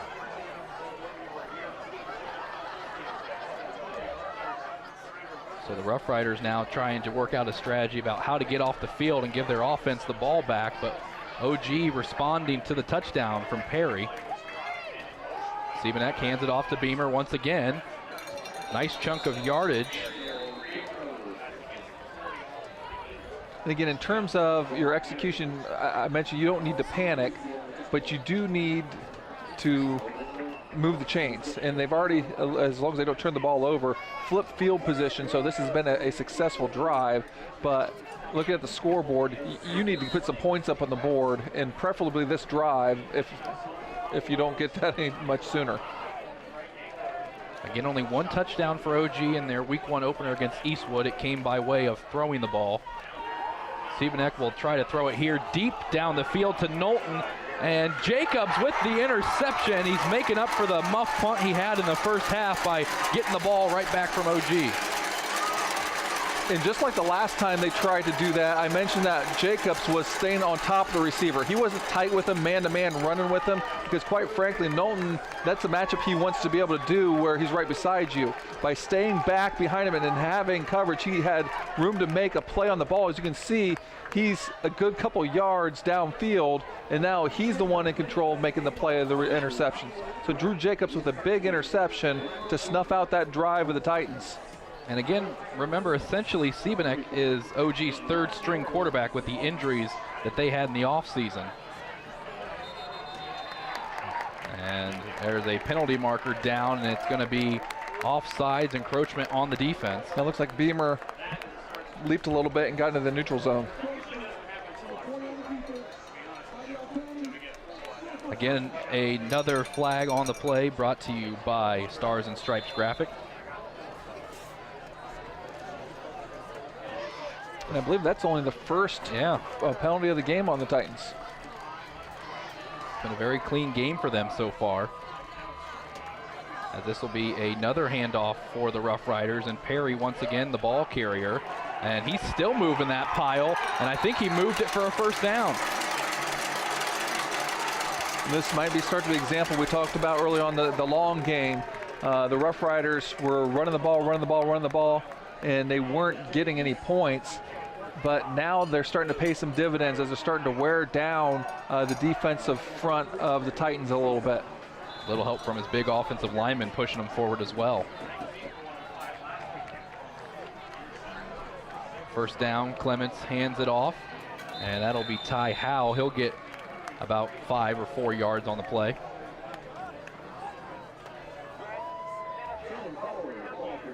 Well, the clock continues to run. Fourth quarter approaching. Rough Riders have the 7-0 lead, and that was a big takeaway on their last defensive trip, and now OG trying to possibly come up with a big takeaway of their own.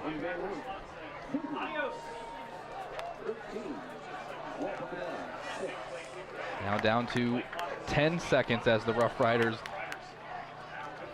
are poised to get off a play, and they do. It's going to be another run, and that will Looks like the ball might have been out. Oh, it is out.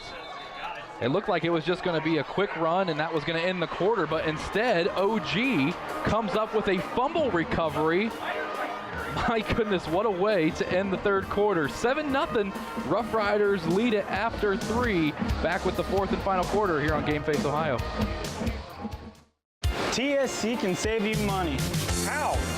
TSC can save you money with Emerge. What's Emerge? The Emerge bundle plan. TSC will merge your phone, cable TV, and internet in one nice, neat package to save you money. How much money? A boatload. The Emerge bundle plan only from TSC.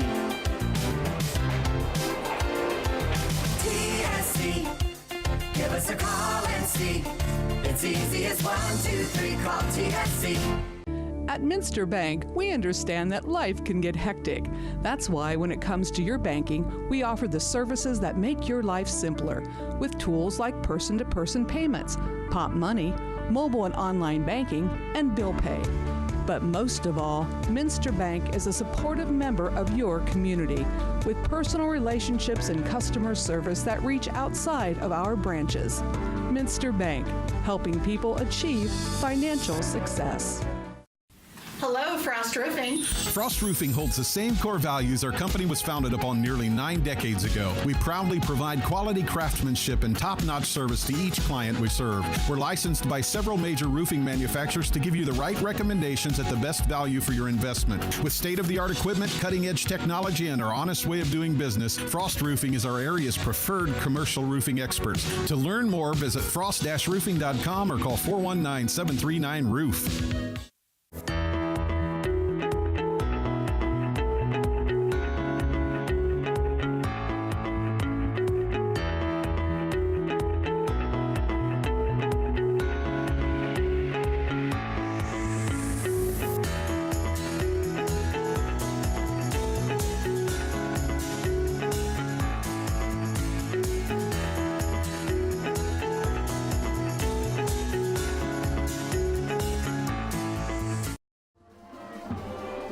Big turnover. We flip sides of the field, and the fourth quarter is about to start with OG having the ball. And it's Siebenek dropping back, looking for Nolan again. He finds him. Now some room to run. He's got some speed, and he's going to use it as he gets all the way into the end zone. And the Titans answer the Rough Riders touchdown with a passing reception of their own. Well, the second time they've recovered a fumble of the Rough Riders. Last time they turned it over themselves. This time they take advantage, get the ball to their playmaker. He gets some space on the quick pass and takes it to the zone. 36 yards on the connection to Knowlton from Siebenek. Tristan Ball out to try to tie this one up. 8 seconds into the fourth quarter. Snap was low, but the kick was good, so we're all tied up at 7. Okay, and we're going to stay right here, and we're going to look actually at the fumble that set up this touchdown.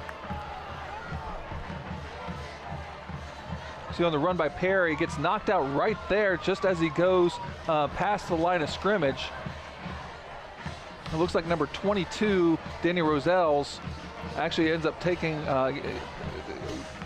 getting on top of that. There you see about the third or fourth time they've run this. Just a little quick pass. You have Tippy there, blocks Egler, and now he's got some space and actually splits the defenders with his speed and is able to get it into the end zone. So Knowlton, as he's been doing all night, coming up big for the Roughriders. And I tell you what, it's one of those weird things where neither team can score all night, and then one does, and seems like just immediately after the other responds. Brand new game right now, and a lot of times it's, don't make mistakes. And unfortunately for the Roughriders, a mistake led to good field position, and the Titans made a play to be able to tie it up. So good time to send a reminder. The last 2 years in this game has been pretty similar scores. It was 13-7 last year and 14-7 the year before, and it's going to be probably a similar type score in this game. So Dunlap will return for the Roughriders, and he's going to try to set them up in field position. Uh-oh, he's got some room, he's got some speed, and I don't think they're going to catch him as St. Mary's is going to put themselves back up on top courtesy of Braden Dunlap. Well, we haven't been seeing a lot of big plays, but all of a sudden now we're seeing nothing but big plays, Eli. Braden Dunlap, a 91-yard kickoff return, breaks the tie, the brief tie that it was, and the Roughriders take a one-touchdown lead. And again, this is only the second time in the last 8 meetings that they've scored more than one touchdown against this Titans team. Here we can see the replay. Mostly sticking on the right hash, only had to make one cut to be able to make it. And now the St. Mary's special teams unit looking confused as the officials are here looking to the sideline for something. I'm not sure exactly what the delay is. Well, if they don't have a football, that's going to be a little bit of an issue, but they do have some sort of football in play. So looking to make it a touchdown lead. And that's exactly what the Roughriders are able to do. 14-7. Hey, we're scoring now in Ottawa. Back after this on Game Face Ohio.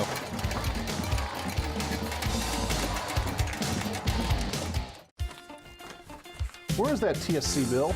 How can I pay it if I can't find it? You don't need the bill. You can pay it online at telcirco.com. Wasn't there a special this month? Yes, we got it from TSC's Facebook page. I know I've got the announcement for the club here somewhere. I just sent it to TSC to air on Channel 2. With telcirco.com, Facebook, Channel 2, and their newsletter, TSC makes it easy to stay connected. Now, if they could just help me clean up my desk. It's easy as 1, 2, 3, call TSC.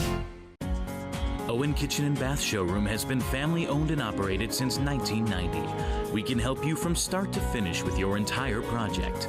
Let one of our professional designers put the final touches on your project. Owen Kitchen and Bath now has 2 showrooms to better serve you in Wapakoneta and Lima. Owen Kitchen and Bath, cabinetry that will take your breath away at prices that won't. Stars and Stripes Graphics is your local screen printer located just east of the St. Mary's Memorial High School. Visit our showroom for all things Rough Rider, including jackets, sweatshirts, hats, sweatpants, ball caps, and more. We also carry items for New Knoxville Rangers and select collegiate gear for Ohio State and Michigan. Stars and Stripes Graphics, your local screen printer. Dr. Compton has been delivering quality chiropractic care for nearly 20 years. He's committed to helping you find relief as quick as possible so there's no lengthy care plans. At Neck and Back Pain Relief Center, most insurances are accepted and walk-ins are always welcome. Conveniently located in downtown St. Mary's across from Chase Bank. To learn more, visit us online at smpainrelief.com and follow us on social media. It's the name that you want to remember. Neck and Back Pain Relief Center.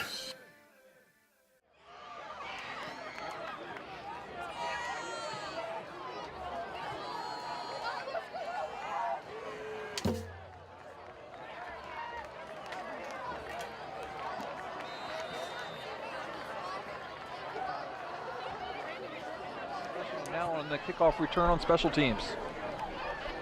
Nolan, who scored the only touchdown for OG, with the ball and the return, and he's going to be stopped at around the 20-yard line.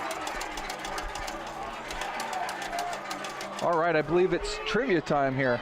And we'll take a look at the trivia question brought to you by Finkelmeyer Insurance Agency. All right, here we go, and this is for Eli and AJ and obviously everybody else here watching. OG has beaten St. Mary's 7 straight times. In the first 29 meetings, though, between the two schools, how many times did OG beat St. Mary's? So 7 out of the last 7 years OG has won, but in the first 29 years of this series, how many games did the Titans beat the Roughriders? The safe answer would be half. But AJ's saying 18. I'm gonna go half. Is that half? No, it's not half. As OG with a quick run play to start off this drive. That's a good one, Paul. So we'll see how close you guys are. You're saying half, so saying half. So you're saying about like 14, 15. I'm saying 14, 15. Okay. AJ's saying 18. I have a feeling that we might both be off by the way you're looking at us. OG throwing the ball once again. Nolan breaks a few tackles, but now he tries to switch fields. It looked like he was stopped for a moment. He's got some room to run. Blockers helping him everywhere. There's a flag down in the backfield, however. We'll see if this big play holds. Well, we do have a flag that's probably going to nullify this big play. Coach Schreiner is talking to the official, trying to plead his case. Well, Nolan was picking up some nice blocks from his offensive lineman, and his quarterback, Stevenek, even got in there and picked up a block for him as well. But the question is, were they legal blocks? Well, and the officials are actually going to talk about it. They still have not had an official signal of what it is. Coach Fry now starting to walk on the field. Coach Fry is about 15 yards he's near the hash marks. He wants an explanation of what's going on here. Him and everyone else right now. And it looks like they might be waving this flag off. We'll see. Looks like, that's exactly what they're doing. And the Rough Rider faithful who made the trip from Auglaize County is not happy. Yeah, officially no flag. So the big play by Nolan does count. I think that's probably the loudest we've heard the crowd tonight on the St. Mary's side. 25-yard pickup there for OG. Titans looking to respond once again. Stevenek hands it off to Beamer. Breaks a tackle, breaks another, and now he's carried all the way down close to the sticks. Let's go ahead, let's get the answer to the trivia question and see how far off the two boys were. So in the first 29 meetings, Ottawa-Glandorf beat St. Mary's a total of twice. Wow, we were way off. 1974 and 1980, those are the only two times that OG beat St. Mary's from 1967 to 1995. I believe that was 26-2-1. St. Mary's historically has dominated the series up until recently. We might get a chance at the series notes here to see the overall series here a little bit later. You know, I should just know for next time that it's never going to be what I think it is. It's always going to be one in one direction or the other. Either it's a lot or it's a little. Stevenek throws again, and did he catch that? No, my goodness. No, but there's an Odell Beckham attempt right there with one hand by Nolan, who's really starting to put on a show. Wow, that would have been something if he would have been able to pull that in. So they'll keep the ball right where it was, 2nd and 10. So the Titans, for all their offensive woes for this game, with one big play, they've gotten themselves in a position where they can at least maybe tie this game. Nolan, by the way, has 7 catches for 113 yards already. This run going nowhere for Daniel Beamer, and it'll bring up a 3rd and 10 now for the OG offense. Well, and this becomes a critical one. You are in Rough Rider territory. It's 3rd and 10. clock is ticking. It's 9:35 and moving here left.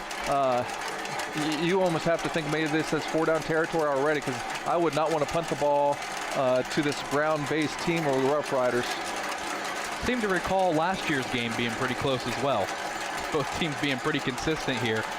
As here's a deep throw to no one. And now a 4th and 10 for OG, and they're going to send out the punting unit.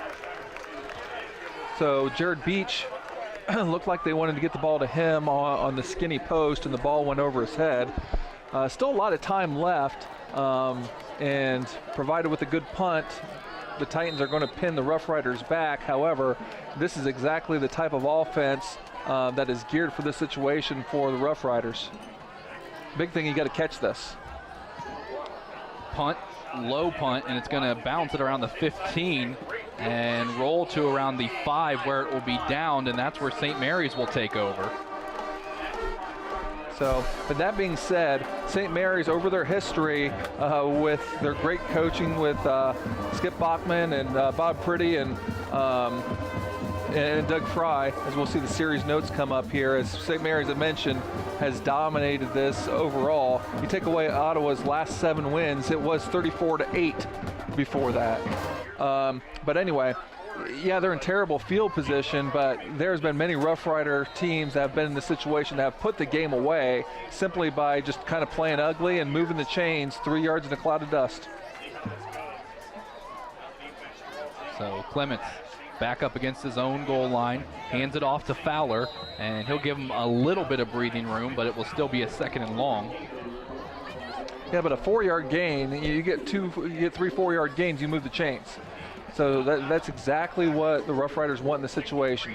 Clock continue to move, get positive yardage.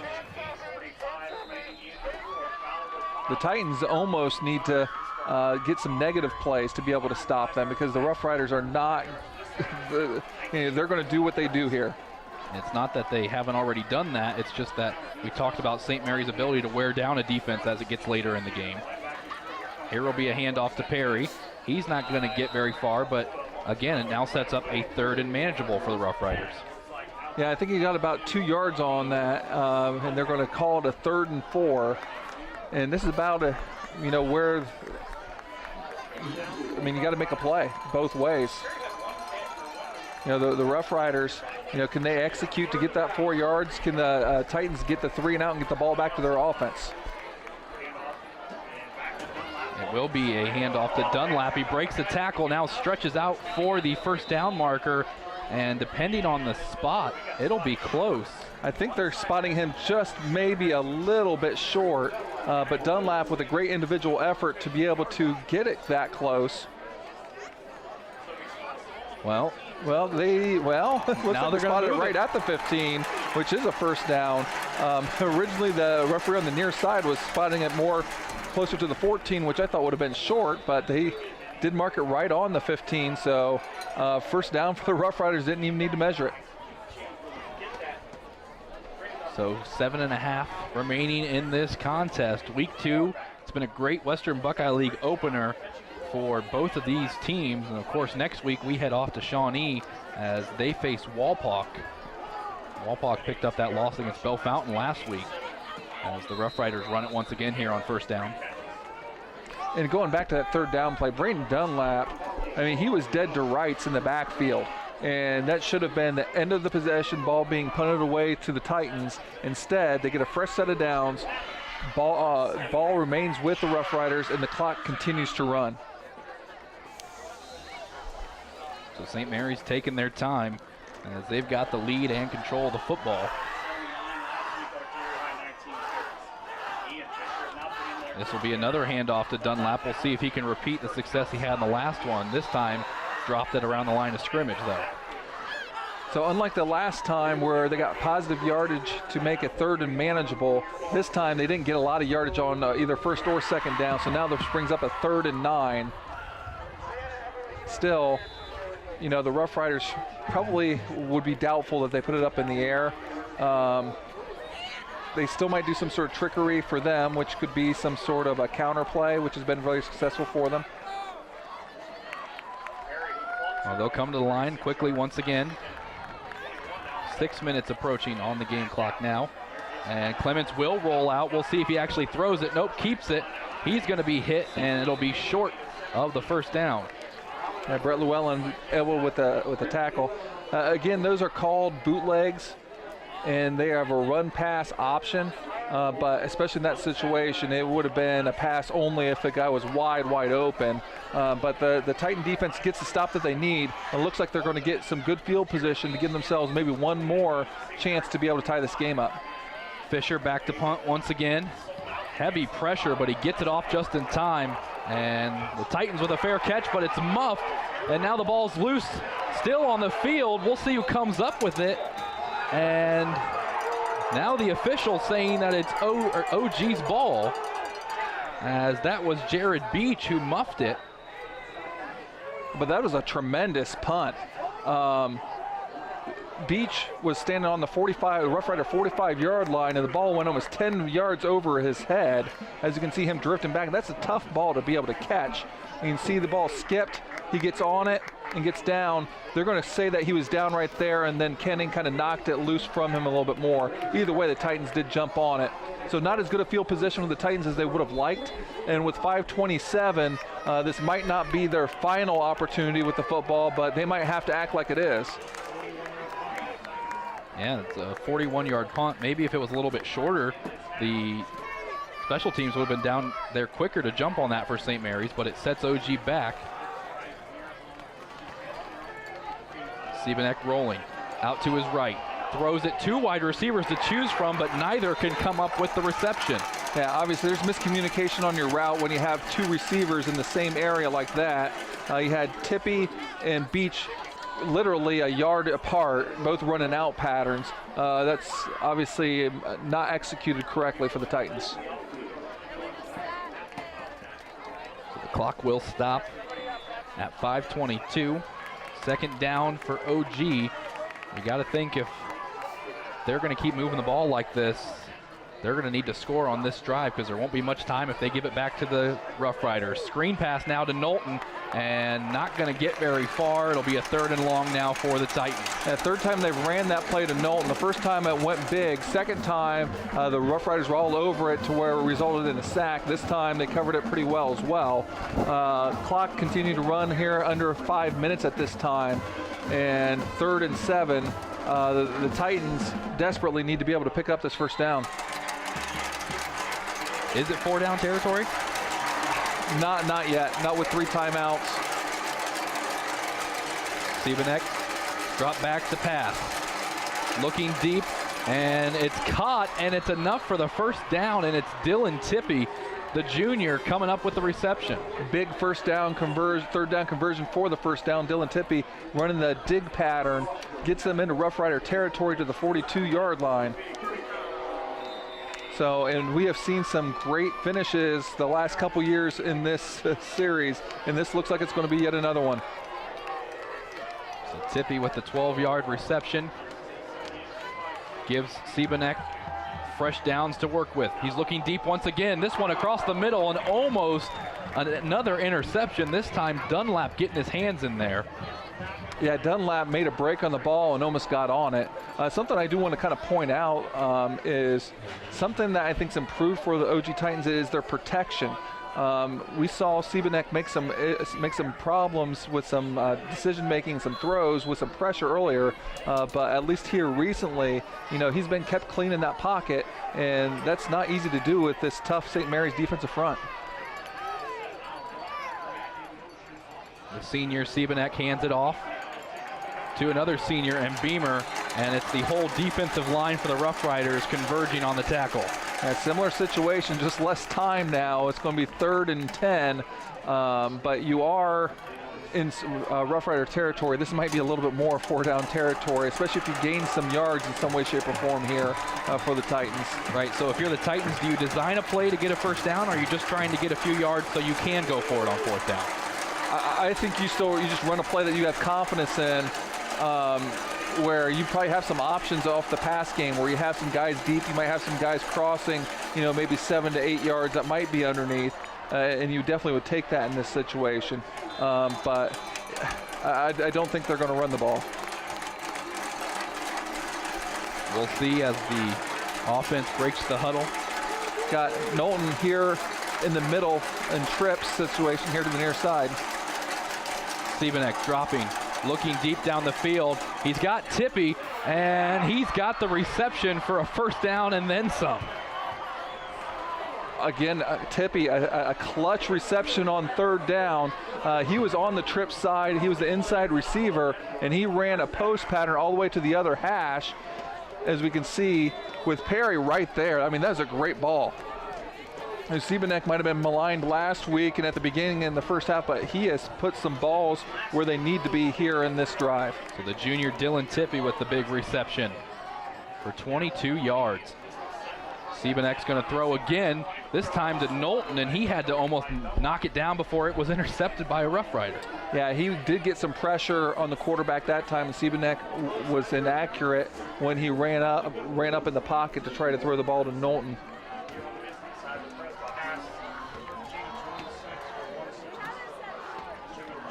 So Knowlton is 13 for 26 for 100 and, what was that again, 62 yards?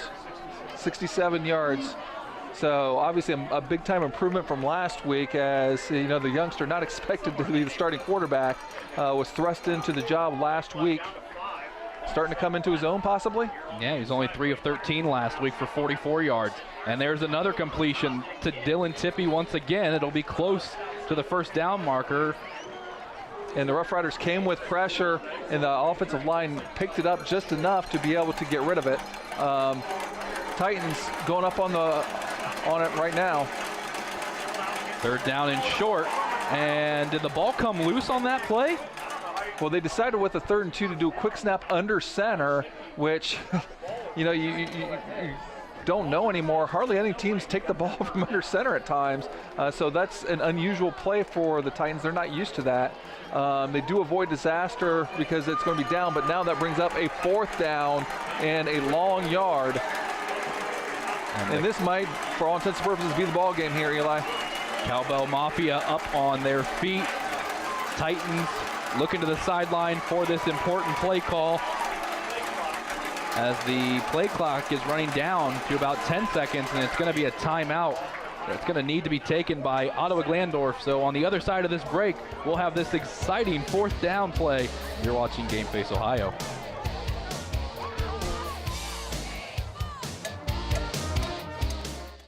Hello? Call dropped? Hello? No more minutes? Lost your phone?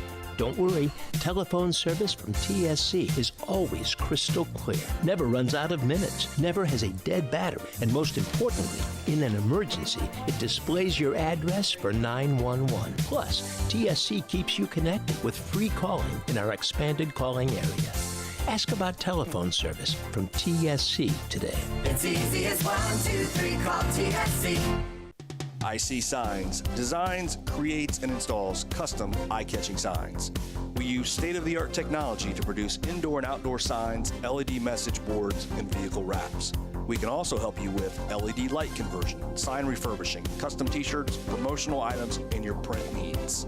Whether you know what you want or have no idea, trust the experience of IC Signs. Call IC Signs at 419-738-6640.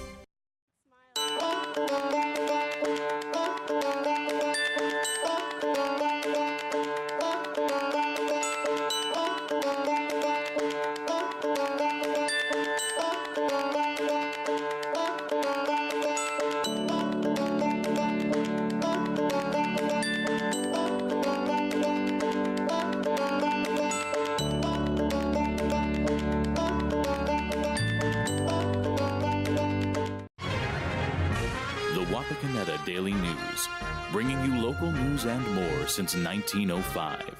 With subscriptions starting at just 35 cents a day, the Wapakoneta Daily News is Wapak's source for timely local coverage of news, sports, classifieds, entertainment, and more. The Wapakoneta Daily News. Subscribe online today.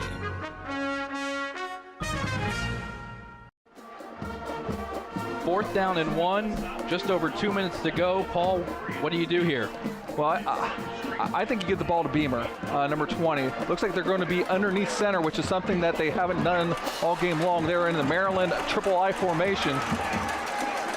Stevenek will hand it off, and will it be enough for the first down? We'll have to wait for the spot. Yep, that looks like it's going to be enough.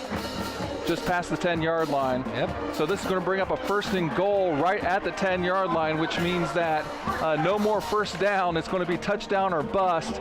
But you can see, even though they had a triple I formation, they handed it off actually to Beamer, who's the second back in there. But they did have, I think it was Llewellyn, the big old back, running there in the fullback position.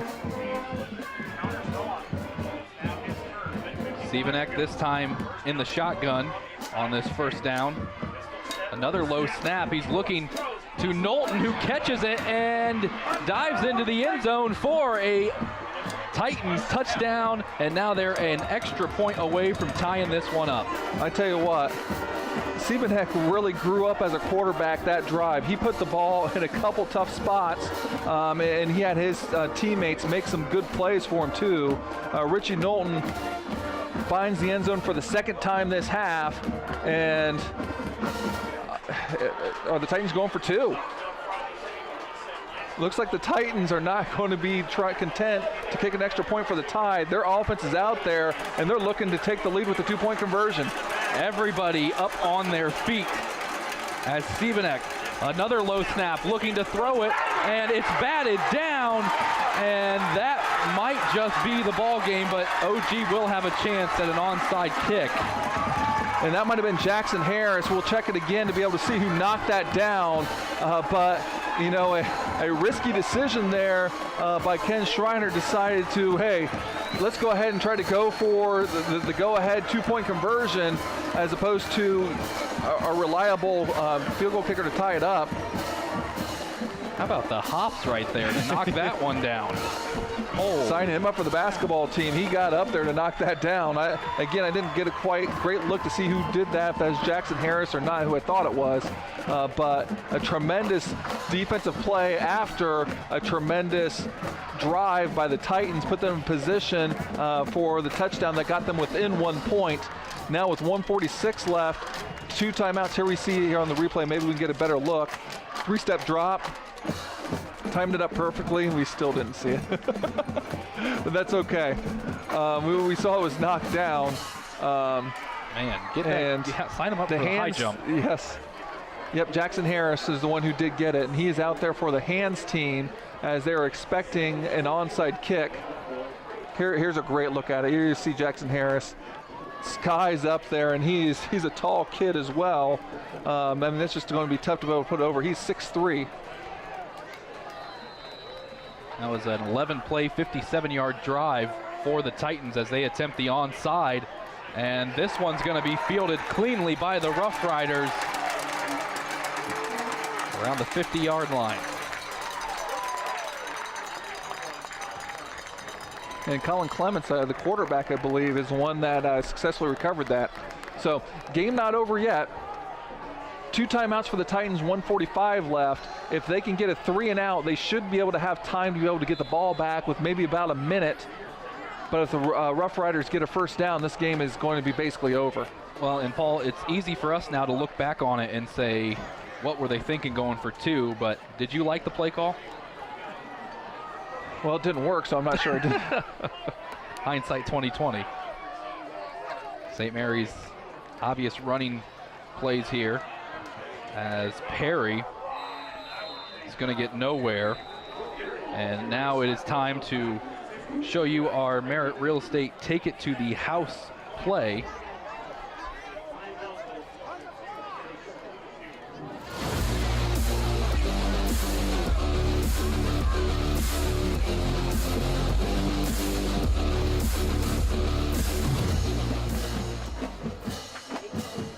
And it's going to be the kickoff return from Braden Dunlap as he went 91 yards, responding to the OG touchdown at the 11:38 mark of the 4th quarter, gave the Rough Riders the lead, and could end up giving the Rough Riders the win. Yes, and with that touchdown, the extra point, it gave them the advantage that they enjoy right now of 14-13. Kind of go back to the decision. You know, you can make pros and cons either way, going for 2 there and going for the win. You know, if you kick the extra point, you have a good kicker. Both teams have good kickers, so if you go into overtime, you know, you feel that you can probably come away with points no matter what. That comes into play. You have a little bit of momentum on your side, so, you know, you can make a case for going ahead and kick it, but also if you feel pretty good about, you know what, we can take one play from the 3-yard line and try to win this game, you know, sometimes you want to bet on your team to do that. Back out of the timeout now, St. Mary's will run it with Dunlap. He lost the ball, and OG has jumped on it, and this one is not over just yet. Disaster as Dunlap puts the ball on the ground. The 3rd fumble loss for the Roughriders. Aaron Riemann, the sophomore, falls on it, and the Titans have life with 1:36 left to go.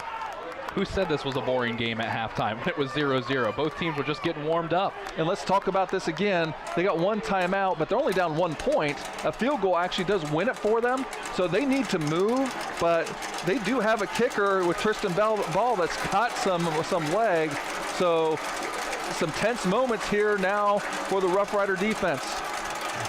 Siebenek throwing, and it's intercepted. Here comes the Rough Riders the other way. This could put the seal on it as St. Mary's has answered a turnover with one of their own up the far sideline and into the end zone. How do you like that?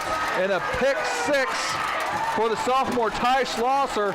His dad's one of the coaches on the staff, and he's got to be ecstatic as well, as for the 2nd time tonight, after an immediate fumble recovery, an interception is thrown by the Titans in a disastrous just turn of events for the OG Titans. That being said, even an extra point here, it's still a 1-possession game, Eli.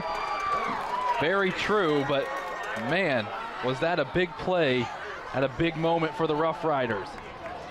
Vanderveer on for the extra point. He does get it. 21-13. St. Mary's leads it. An exciting end to this one when we come back to Ottawa on Game Face Ohio. TSC can save you money. How? TSC can save you money with Emerge. What's Emerge? The Emerge bundle plan. TSC will merge your phone, cable TV, and internet in one nice, neat package to save you money. How much money? A boatload. The Emerge bundle plan only from TSC. TSC. Give us a call and see. It's easy as 1, 2, 3. Call TSC. At Minster Bank, we understand that life can get hectic.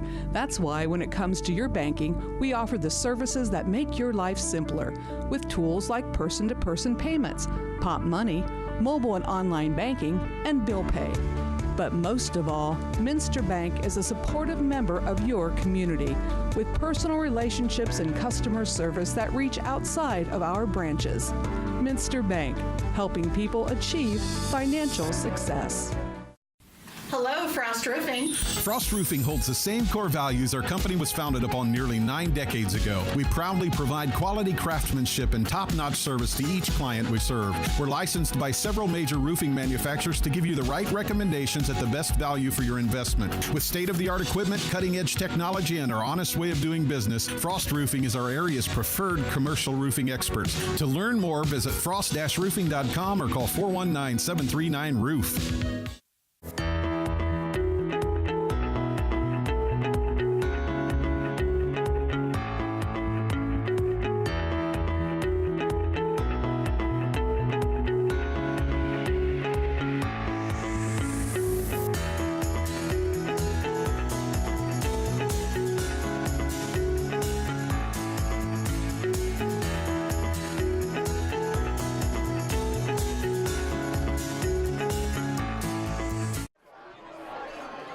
Again, this game not over yet as a result of an interception. But, Paul, you maybe think there could have been something else done here. Well, you can't fault the youngster for taking it to the house and scoring a touchdown.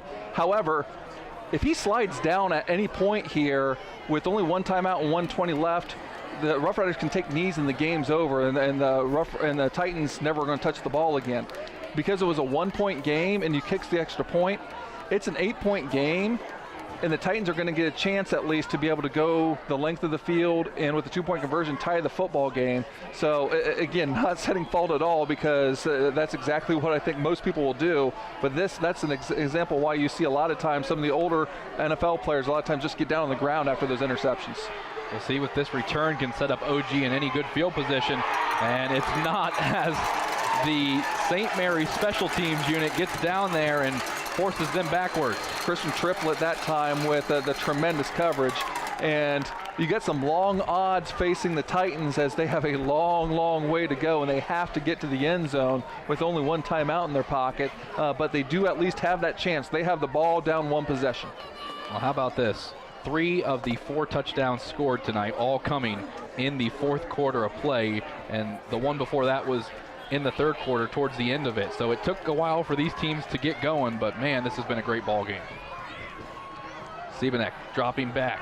He'll throw deep to Nolan, and this one almost intercepted, but in and out of the hands of Drew Jacobs. Drew Jacobs almost with his 2nd interception of the night, broke on that out pattern. But the Titans live to play another play. So minute 8 remaining in this 4th quarter.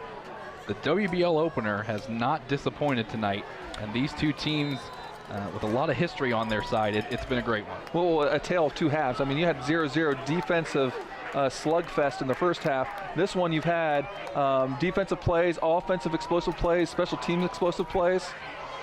Here's going to be another first down, but now the ball's loose, and St. Mary's looks like they've jumped on it, and the official signal has come in. They have, and that will just about do it. And that will do it. Sean Perry with a tremendous tackle that dislodged the football, and that's going to seal the game for the Roughriders. Our player to watch scored on the offensive end, but also just ended the game there with a defensive play.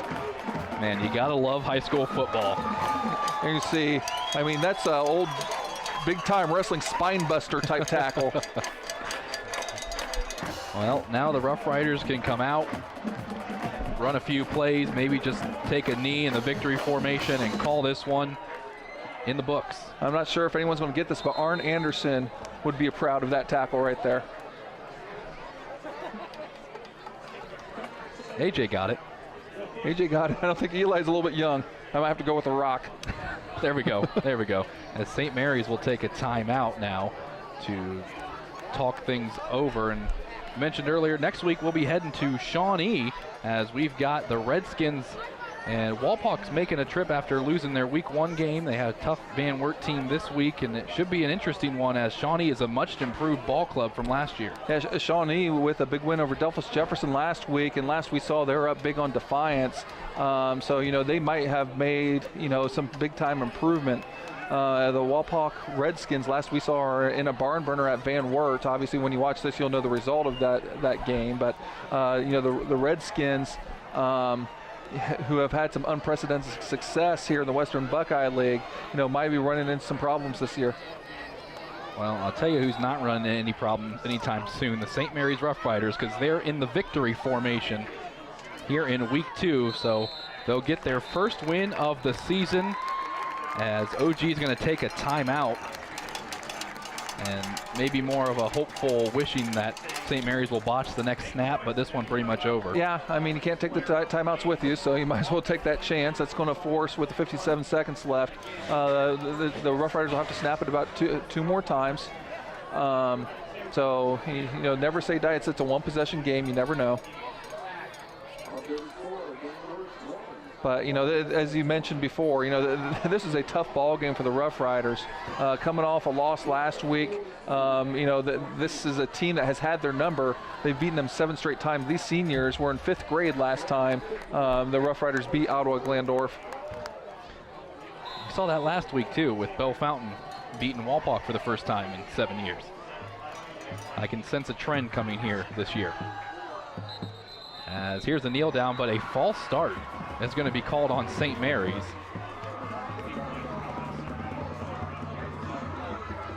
And So in this St. Mary's team next week will host a Van Wert team who, again, is in a dogfight with Walpock, and they won their first week at Bryan. Delphi St. John's graduate Keith Recker doing a great job there in Cougarland. And this OG Titan team will host the Bath Wildcats.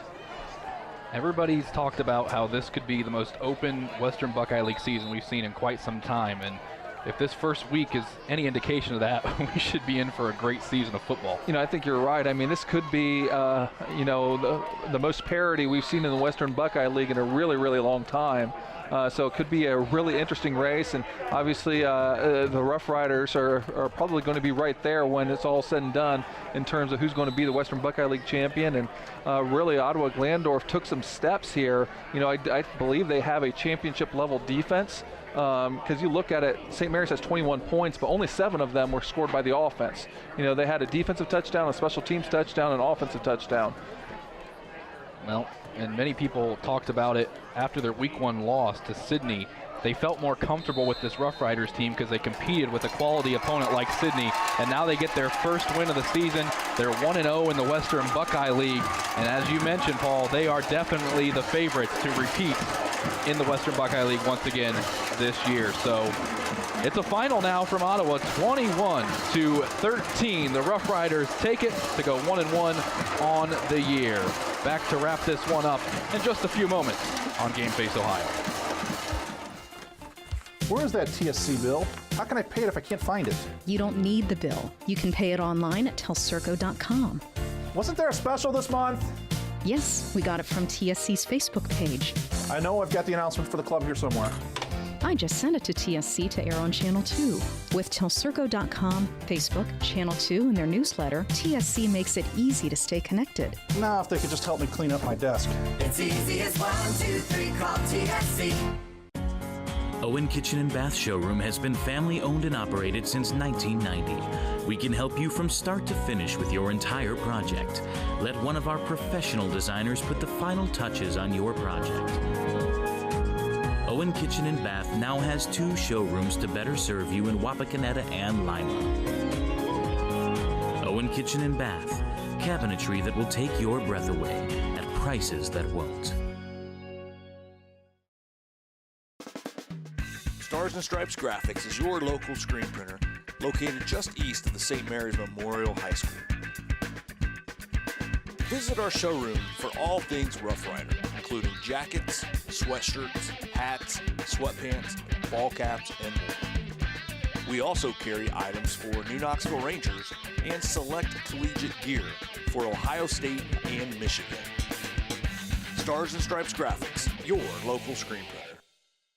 Dr. Compton has been delivering quality chiropractic care for nearly 20 years. He's committed to helping you find relief as quick as possible so there's no lengthy care plans. At Neck and Back Pain Relief Center, most insurances are accepted and walk-ins are always welcome. Conveniently located in downtown St. Mary's across from Chase Bank. To learn more, visit us online at smpainrelief.com and follow us on social media. It's the name that you want to remember. Neck and Back Pain Relief Center. 21-13, the final in this Week 2 matchup between the St. Mary's Roughriders and the Ottawa-Glandorf Titans. Roughriders now go to 1-1 and 1-0 in the Western Buckeye League. OG now 0-2 and 0-1 in the WBL as they'll be hosting Bath next week. A quick look at how we got to where we got in this contest. It didn't come till the second half, and it started with Braden Dunlap on a nice run here in the third quarter, which set up his teammate Sean Perry at the 4:03 mark with a 1-yard touchdown run, a 10-play, 65-yard drive. Then Richie Knowlton, a 36-yard reception 8 seconds into the fourth quarter, tied this one up. St. Mary's then, they do it on special teams as Braden Dunlap, with 11:38 to go in the fourth, takes one all the way to the house, 91-yard touchdown return. You can chase him, but you're not going to catch him, as he showed the wheels there to get down the field and give the Roughriders the lead. And then the Titans able to respond. Richie Knowlton once again capped off an 11-play, 57-yard drive, but the 2-point conversion no good, knocked down by Jackson Harris. And then the crucial play at the end by Ty Schlosser, a 57-yard pick six And again, Paul, he maybe could have slid down, but where's the fun in that? Yeah, I'm not going to criticize anybody for trying to score a touchdown, but the one thing it did provide is the final score of 21-13, and coincidentally enough, this ends the 7-game losing streak to the Ottawa-Glandorf Titans, which the last time the Roughriders won was here at OG in 2009, where the score was 21-13. A lot of history on this matchup for sure. Let's take a look at the team stats. A lot of offense in that second half made it a little bit more even. Here you can see the Titans ended up with 240 yards total compared to 260 for the Roughriders, primarily to the ground for the Roughriders and in the air for the Titans. Turnovers, something that I think both coaches are going to try to take care of. The Roughriders, between a muff punt and a couple fumbles, turned it over 3 times. The Titans with a fumble and 3 interceptions. Looking at individual statistics, Sean Perry led the way on the ground with 119 yards and a touchdown. Dunlap had 50 yards, Fowler 33, and Howell chipped in 30 yards rushing. Colin Clements was 1 for 3 passing. His 28-yard pass went to Braden Dunlap. Over to the OG Titans, Beamer led the way with 47 yards and 17 carries. Siebenek was 16 of 31 with 3 interceptions, 199 yards and 2 touchdowns. And Knowlton had quite a day as well, had 9 catches for 126 yards and 2 touchdowns. Tippy had 4 catches for 56 yards, but definitely trending the right direction for the Titans offensively compared to where they were the first game and a half of the season. And I'll tell you what, Titan Stadium, a gracious host for us tonight. Be sure to check us out on all our social media outlets, Facebook and on Twitter, GameFace Ohio. You can find us on there as well. Next week, we'll be in Shawnee as Walpock, who've just suffered a loss to the Van Wert Cougars, will try to look for their first win of the season against the Shawnee Indians. A big thanks to everybody in the truck, Adam, Nick, and Todd, AJ on stats. For Paul Sadler, this is Eli Alvarez saying thanks for tuning in, and we'll see you next week in Shawnee.